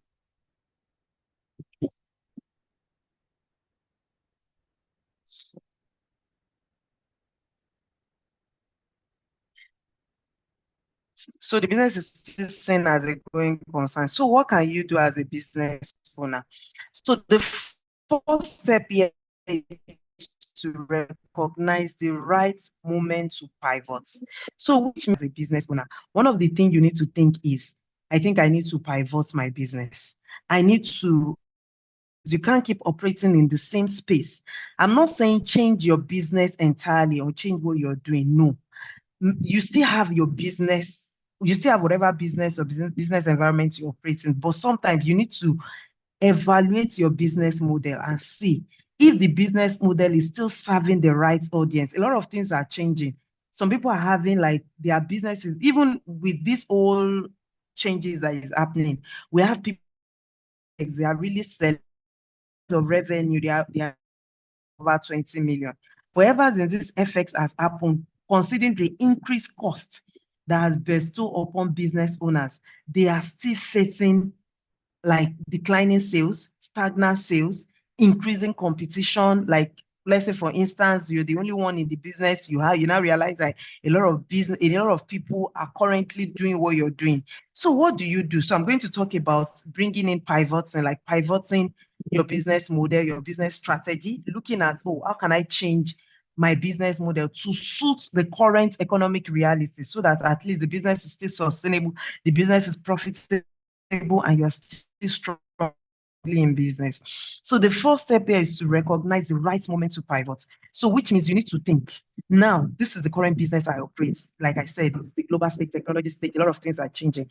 What do I need to do? I need to start rethinking my business strategy. But what are the signs you need to see as business owner to know that this is the time for you to start rethinking your business strategy? So first, you are declining, you have a stagnant or declining sales. Sales is really, really going down. And like Anita mentioned, there is no how you will know if your sales is going down, except you've been properly tracking your business. You already have like a trend. You've had like a chart, a trend, a revenue trend. Let's say, for instance, business has been existing for the past 5 years. Have you been able to see, now we're in 2024, 2020, what was your business revenue?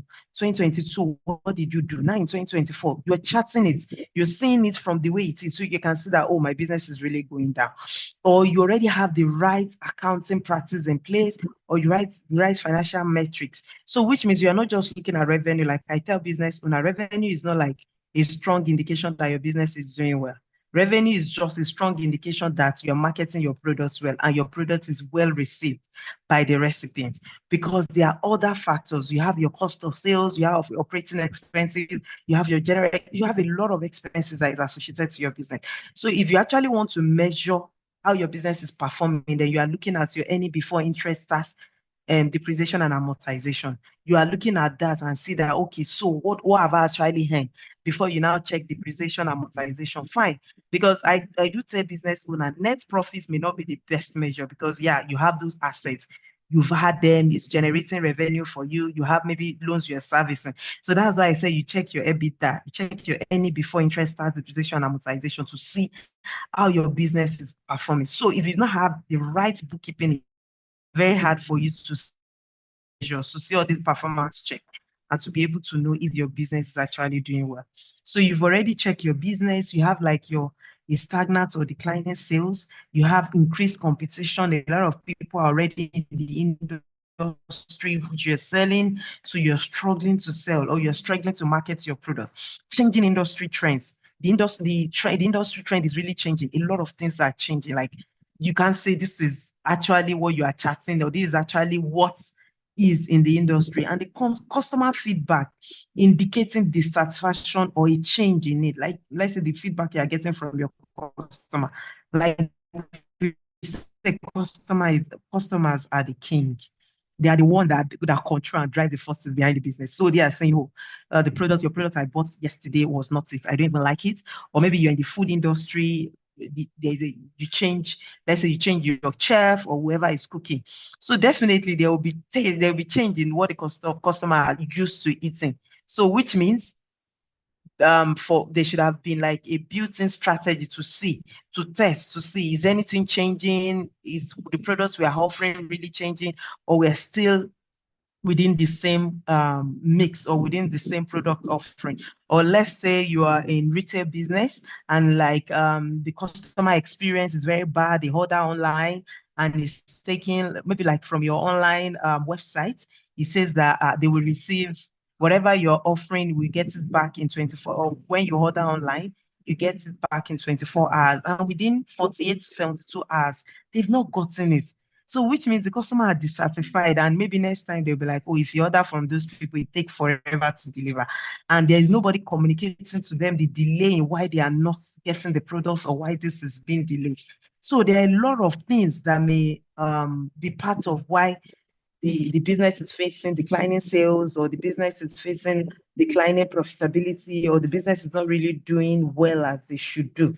So how do you ensure that, no, we need to rethink this business strategy?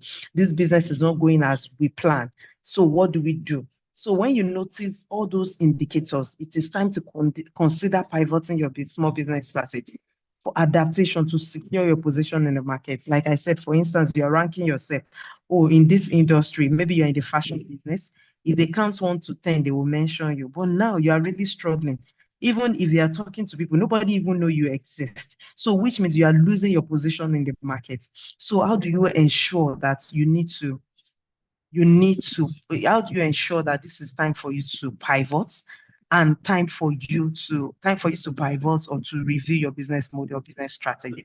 So what are the steps for effective pivoting? First, you analyze your current position. So start with a thorough analysis of your business strengths, weakness, opportunity, and threats. So which means you check your SWOT analysis. So what is the strength of this business that have actually kept us in this position all along? What is our weakness? Why is it fall? Why are we not making enough revenue? Why are we not making enough profit? Why is our customer leaving? You have a customer database. Now you realize that your customer database is declining. These are also some of the metrics your business needs to be checking for you to know how your business is performing. Apart from just checking the financials, checking the books, you actually have to have like a trend of the number of customers that the number of customers that your business sells to every month. Maybe you have month-on-month customer data review. You're checking, oh, last in January, almost 50 people patronized us. Then it falls in February, and then it's declining more in March. And in April, today is April 18, maybe you've even had barely 5 people that have patronized your business. So what is happening? Apart from checking the macroeconomics of the country, maybe, like it's seasonal, maybe what you're selling, for instance, you're in the fashion business, your business will sell more during festive period or during seasonal period, like maybe Christmas, Eid Mubarak, El Kabir, like when they are occasions. So definitely your business is expected to sell. But during the dry period, like maybe when there is nothing, I'm not even wearing clothes to anywhere, so why should I buy new clothes? So what are the other measures that your business is now using so that those period you have something else you are selling? This is the pivoting we are talking about, because I know a lot of you might be thinking, oh, my business is doing well. So do I need to review my business model? Do I need to think of pivoting my business or my business model, or do I need to think of pivoting my business strategy? Business strategy pivoting is really important when you check your business performance and you see that, oh, you're not where you've planned to be. Like Anita mentioned, she talks a lot about budgeting. Budgeting is key. You've already budgeted, you have a 5 years budget your business is working on, and you're checking your sales, you're checking your budget for the month for Q1. We just finished Q1, and you're checking, you're not where your business is. So what exactly is wrong? What do you need to introduce to your business? So now I'm talking about the steps for effective pivot for you to review your business model. So you analyze your current position, you use the SWOT analysis, check, understand where you currently stand. And this is essential for identify the areas that require change. Then engage your customer. I said it. Customers are the biggest assets when it comes to pivoting. You can't pivot your business model without engaging your customer. You engage with them through survey, feedback form, or direct conversations to understand their needs and expectations. This step is vital in ensuring that your pivots align with market demands. You have a product offering, you have a product you want to offer to the customer. Like, let's say, for instance, I'm selling iPhone, right? Someone was asking, there was a time I was discussing with someone and we were talking. We know the era of BlackBerry. It was everywhere. Everybody has it. But who knows about BlackBerry now? What happened to them? Why did they left? Why did they go? Now we have iPhone. They are really increasing their market offering. They are changing the serial every time. Now we are in iPhone, is it 15? And I'm sure this year there will be 16. So which means they are engaging the customer. They are saying that people want more features. People want more things to be added on. So that's why they moved from iPhone 1. Now we are in iPhone 15, because they keep adding features to the offering. So which means they are engaging with the customer and they are saying that they need to keep increasing their market offering. So which means they are pivoting their business. They are not changing their business model. It's still the same business model, but they are increasing, they are reviewing their strategy, and they are looking at how to continue engaging the customers. So you reassess your business model. That's what we've been saying. Based on your findings, you reassess your business model. You ask yourself whether your current offering, processes, and customer engagement strategies are effective. Consider adopting a more flexible model that allows for quick adjustment in response to market changes. Then you innovate, innovation. You can't take innovation away from today's market model. A lot of business have really, really digitized their business. They've moved from the local market offering that you have to have. We have a lot of people that are operating in the digital space. They have an online presence. And if you engage with them, you with them in their physical office. So which means they have like a very strong online presence. A lot of business are now in the digital space, and like it is more like the order of the day. COVID-19 has opened our eyes that you can be anywhere and things can happen. Now we are having this webinar. I'm not where we're not all in the same room, but everyone can hear me. We are engaging. Anita has a session. There have been question and answer. People have been asking questions. People have been engaging with her. So it looks like we are together, but it's COVID-19 that actually brought us to this space. We are not, before, yeah, this happened. People owed webinar conferences, people would webinar trainings, but it wasn't rampant because people still believe I need to sit down there for this to happen. But now, Since brought fast forward the future and make us know that a lot of things can happen digitally. So as a business owner, innovation is key to a successful pivot. Develop innovative solution that address the gap identified in your analysis. This will involve launching new products or services, adopting new technology, or entering new markets. Once you have a clear plan, then you implement. So which means you've already been checking in, look at how you can bring in more innovative idea on your business to keep engaging your customer. Then once you have like a full-fledged or what your innovation is, then you implement. Then monitor and adjust. So pivoting your small business strategy for adaptation is an ongoing process. So which means now that I've spoken about pivoting, that does not mean, oh, because you are here today, you already think, okay, now I've heard it in the webinar, I'm going to pivot my business model. And now I want it to be boom, is immediate. No, is actually an ongoing process. So which means you continue to monitor the outcome of your changes because you are changing, you're bringing in new things to your business. So you actually monitor these outcomes, you check.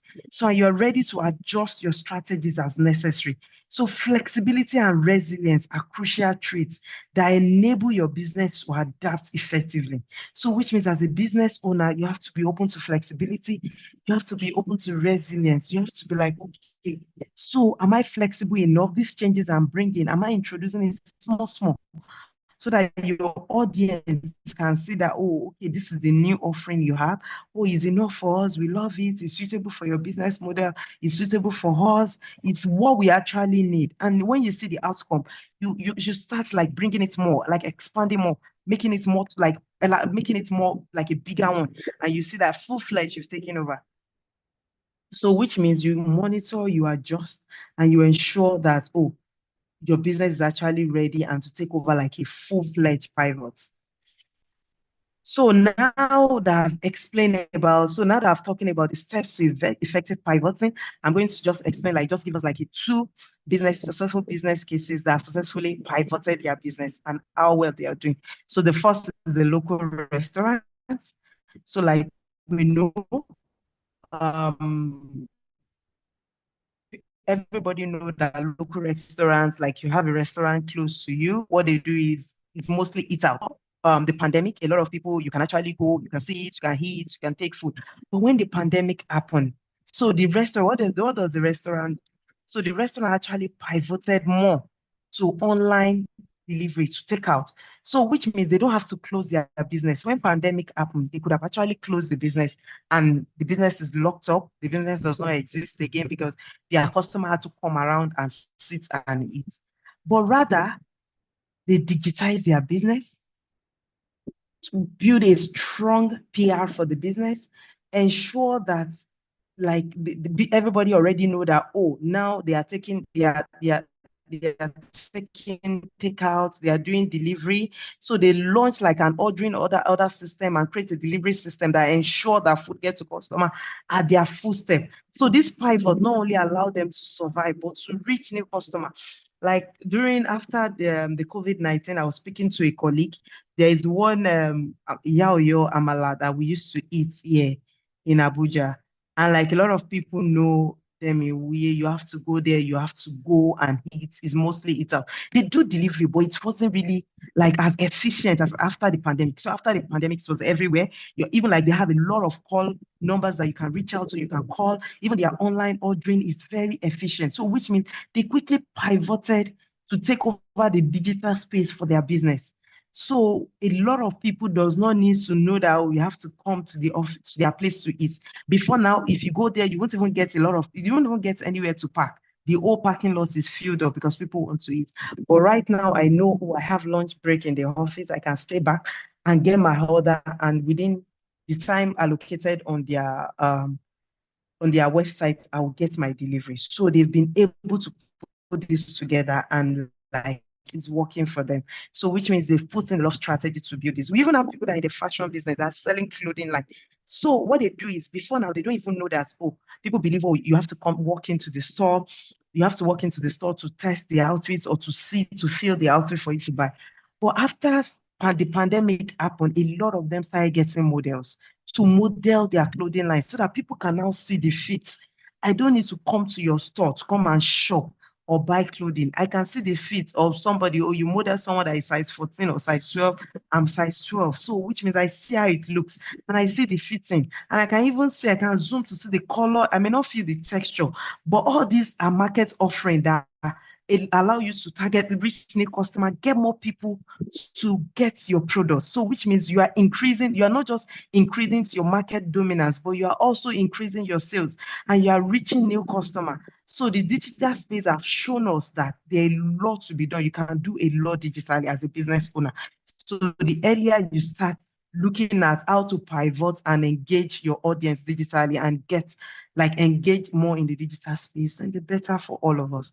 So another case study is an e-pharmacy company. I'm using Drugstock as an example. Drugstock, there is a Nigeria e-pharmacy company. They started as a tech-based platform aiming to connect with manufacturers and distributors. But however, after gaining insight during its incubation in the Stanford Institute for Innovation in Developing Economies, it pivoted towards becoming a distributor. So what they want to do before is they want to connect with one or two, because yeah, I know, I read a lot about them and I know about them. They just want to connect with, they want to be like an electronic pharmacy company whereby they can connect manufacturers and distributors. They can connect a manufacturer to the distributor to sell the products. But when they took a course, which is they took the Stanford Institute for Innovation and Development Economics course. And after they did this, they changed their business model. They realized that they themselves, they can become a distributor. They don't need to connect these two people. They don't need to operate like maybe they are looking at a B2B or a B2C. But actually, they can actually do a B2B, which is what they are doing. So they can become a distributor. They can get directly from the manufacturer and sell it directly to the distributor. So this strategy actually shifted the company growth significantly. In 2021, less than 5 years following this pivot, Drugstock connected 400 manufacturers with a network of 3,200 doctors, hospitals, and pharmacies. So which implies they are able to bring all their learnings and they see that no, this business we need to pivot our business model. And again, I was also researching and reading about Jumia. Like, when Jumia started as a pioneer. They started like an online retail outlet in Nigeria. So which they started as a pioneer. They are one of the pioneer online retail outlets in Nigeria, right? But right now, they've pivoted to become like an online marketplace, which means you can get everything you needed on Jumia. Before, what they just want to do is to get one or two to be a retail store whereby people can come and sell their products. People can come sell, I have laptop, I'm selling, I have phones, I have this, I have that. But when they started, they keep reviewing their business model, they keep reviewing their business strategy. Then they decided to pivot. So they now have Jumia, like if you want to eat, they have Jumia food. If you want grocery, they have Jumia grocery, they have Jumia fashion, they have household equipment. So which means, let's say for instance, you get a bit, they even have, like now they have Jumia rentals. So I can rent my house. I want a new accommodation. I can get an accommodation from Jumia. I can furnish my apartment from nothing to a full-fledged furnished home apartment with Jumia. Everything I needed. So which means it's a full-fledged marketplace. So they pivoted from just doing online, retail outlets to becoming a full-fledged online marketplace. So they've been able to read the market, they strategize, they realize, people want to sit at the comfort of their home and order everything they needed for their business. And they are able to partner with different businesses, partner with different brands to bring this mission to accomplishment. So as a business owner, you've been listening to me, you're hearing me. So what exactly are you thinking? Are you planning to what marketplace do you operate in? Is your business currently declining? Is your sales going down? Is your business, you're measuring to budgets? You have monthly budgets, you have like 5 years budget, and you are looking at how you're performing in 2024 compared to how you perform in 2022. And you're seeing like a sharp decline. This is to let you know that this is the time for you to pivot your business. This is the time for you to pivot your business model. This is the time for you to start thinking, do you want to partner with brands? Do you want to do partnership with other businesses, other models, or like you're even looking at, like one thing I tell business owner whenever I have platform to speak to them is, you don't just look at your own business as a case study. Check your competitors. Always study them. You are not studying them to, like, yeah, fine, you're competing, you're in the same market space, but you are actually checking. You're looking at how they are performing and saying that, oh, what exactly are they doing better? So that you can study. I'm not saying, oh, you actually have to copy entirely. You're looking at, oh, this person is selling pen, I'm selling pen. Or maybe because they are marketing their pen better, that's why they sell better. Should I engage the PR that they are using to market their pens, to market mine, so that I can sell faster? No. But rather, you are looking at maybe, oh, they have different channels they are selling, and you're just have a physical, and you have like a sales agent that are moving from one place to the other to market your pen. Whereas people are selling on Twitter, people are selling on Instagram. A lot of businesses sell better on Instagram than they are even currently selling in their physical shop. So have you engaged to look at the PR model for your business, or to engage a digital marketer that take over the full online market space, and the person is engaging the audience to sell? So what are the strategies as an SME for you to pivot your business model? First, you ensure that your financial record are very robust to attract funding and identify identity pattern. Okay, so fine, we've been talking about strategy for your business to pivot. We look at the business cases. Now, as a business owner, you're ready. You've actually looked at the numbers. It's not looking like what you wanted, or it's not looking at like what you planned.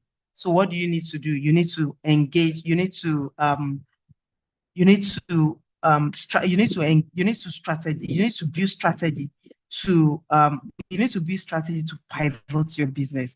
But now you need to go back and look at the financial records, because I'm talking about I'm speaking about Jumia now. That Jumia started from just retail sales, but now they've become an online a full-fledged online marketplace. So which means they have Jumia grocery, Jumia restaurant, Jumia fashion. They have a lot. And to take that huge platform, you need funding. You actually need to attract funding for your business. So which means you need to look at, let's say, for instance, let me use an example. I run a consulting firm. I run a consulting firm, and I currently have like maybe like 10 or 20 people that engage me currently on a monthly basis. But because of what I'm offering, I can actually attract. I've already built my budgeting to say, oh, this year 2024, I targeted to attract 100 new clients from my business. But how do I engage these 100 clients? How do I get them? I can't get them if I'm using what I'm currently doing, maybe the same way I'm engaging my audience, same way I'm engaging, or the same product offering I'm doing, or the same marketplace I'm operating. No. So I actually need to build, I actually need to identify the pattern that my business has been operating, and like, okay, so this is the pattern I'm operating. That's why I've always had 10 clients for the past 5 years and the 10 clients. So I need to change. I need to now engage like an online presence for my business, start speaking, start partnering with different platforms that talk to SME, so that SME can know that, oh, I have this offering for them.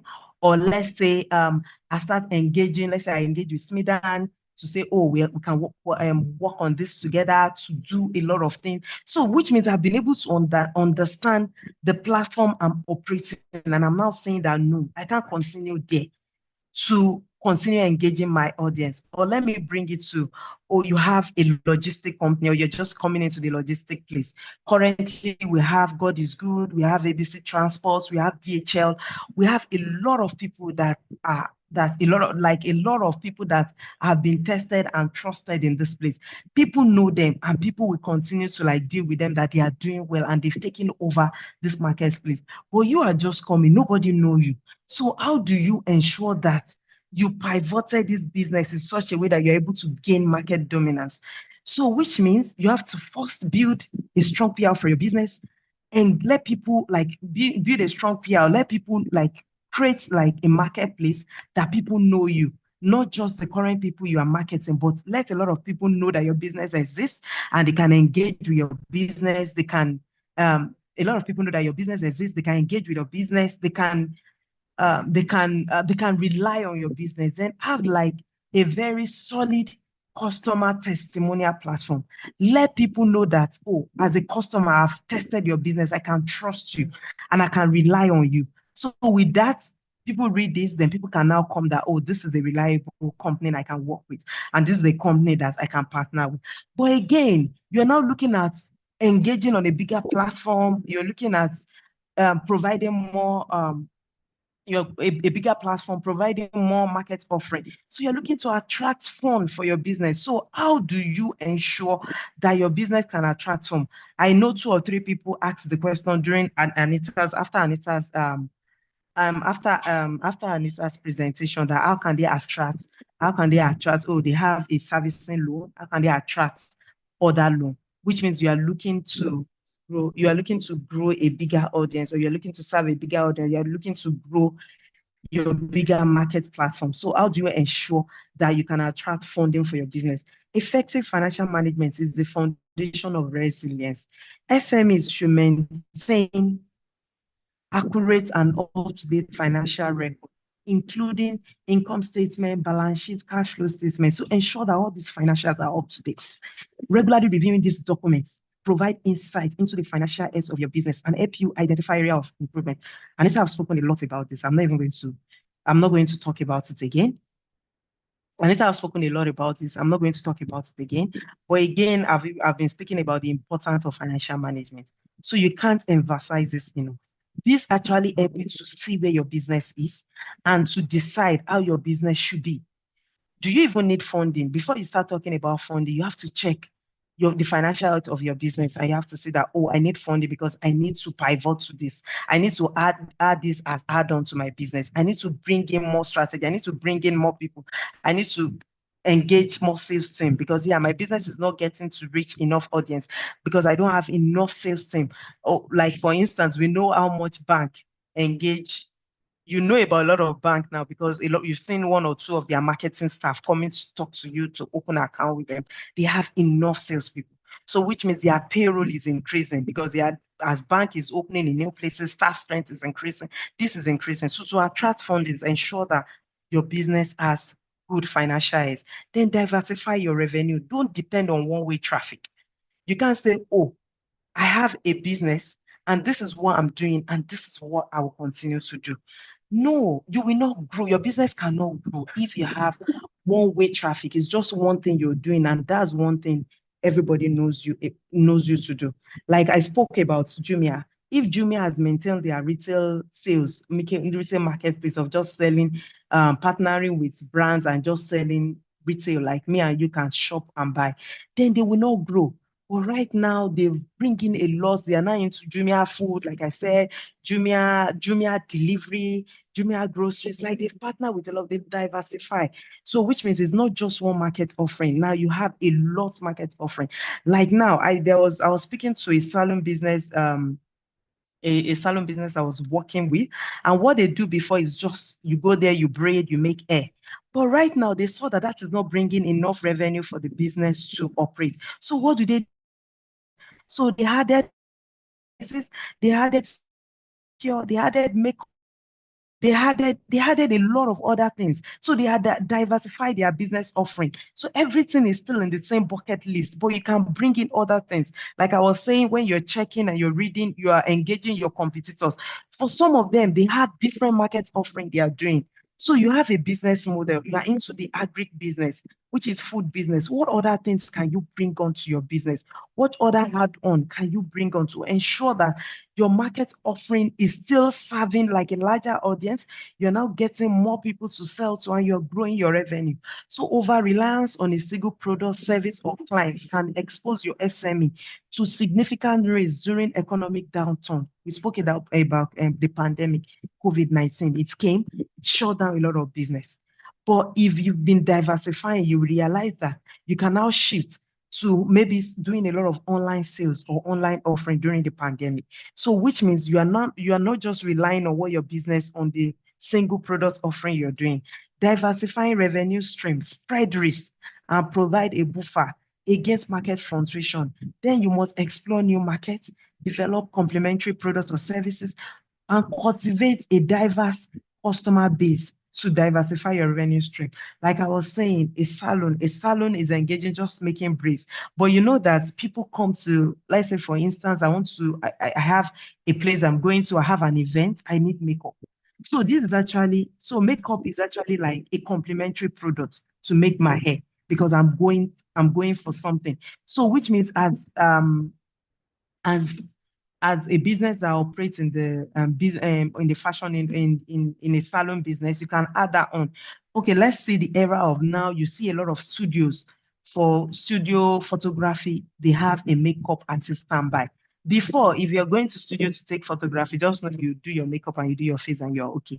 But right now, they realize people want to really look extra good for their photography. So now they've engaged a makeup artist. That's like an extra revenue for them. Why the makeup artist is making his or her own revenue is also providing services for the photographer, because I know, oh, I don't have to look for somewhere to do my makeup before going to this photo studio. I can get everything done in one place. So these are ways to diversify revenue. Look at your business offering and look at what are the add-ons you can bring into it. So don't spend all, build a cash reserve. So for a lot of businesses, you see that, oh, you're making a lot of revenue, your business is doing well. I've made a lot of profit. This year, I've made like I made 2 million in revenue. Oh, I can actually give myself. Anita mentioned something which I picked, that as a business owner, to separate your businesses, like to separate from, first, you have to separate your income, your own revenue or the money you're making from that of your business. Then again, ensure that you're paying yourself, you have a salary coming to you. So you're not over relying on the business profits or what the business is making. And you are taking that, my business make 20 million this year. I have a lot of money. I need to change my car. I need to change my house. I need to change wherever I'm going. No, this should actually serve as cash reserve. Cash reserve is fundamental aspect of financial resilience. Set aside a portion of your profit during a period of prosperity, a period you are making a lot, to create a financial cushion for challenging times. Now we're saying a lot of business are really facing challenging times. They are facing sharp decline in revenue. Revenue is going down. They are not making profits as they should, but they have expenses. They have salaries to pay. They have salaries to pay.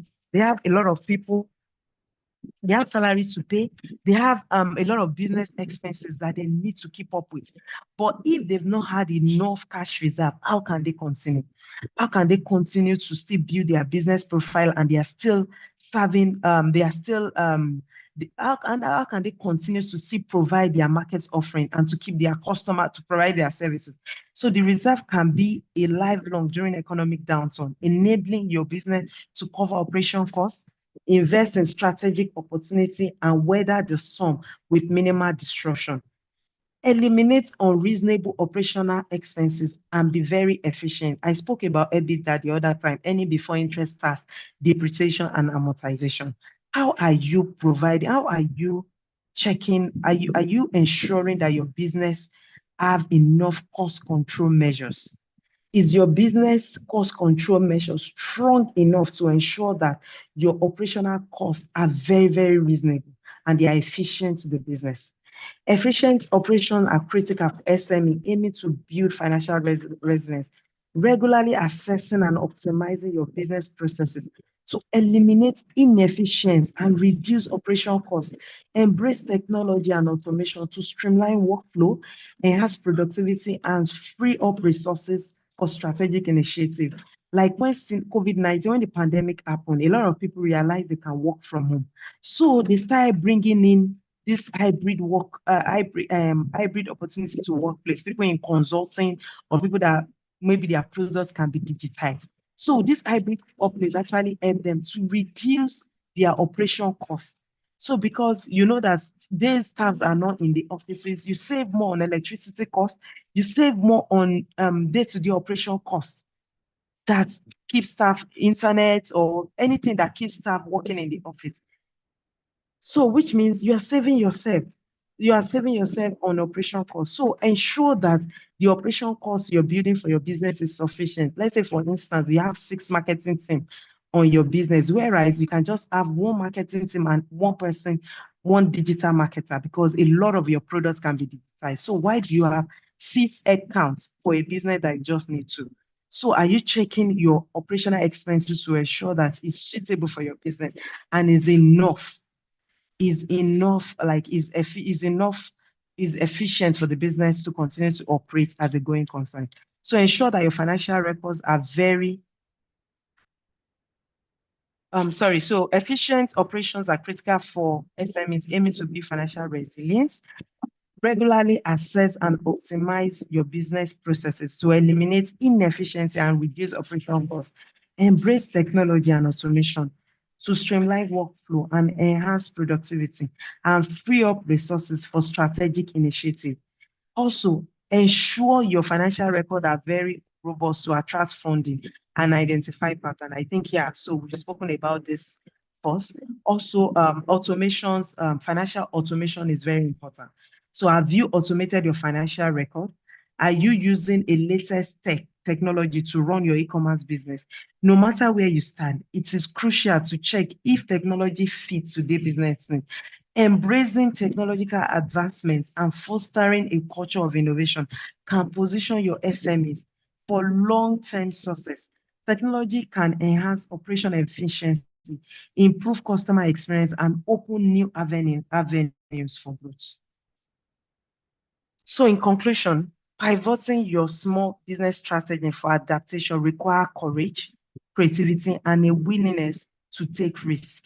It is about finding a new way to deliver value to your customer, even when faced with uncertainty. By staying agile and responsive to change, your business can navigate through changes and seize new opportunities for success and growth. So which means your business can only withstand the current economic downturn or the current financial turbulence or financial resilience by you willing to take risk, by you willing to change your business strategy, by you willing to look at the price, the promotion, the 4Ps, the products, and look at and the people, and ensure that all these align, and you're still able to pivot within that business environment to bring in more market offering to your business. In conclusion, the ability to pivot is crucial for small business in today's dynamic market space.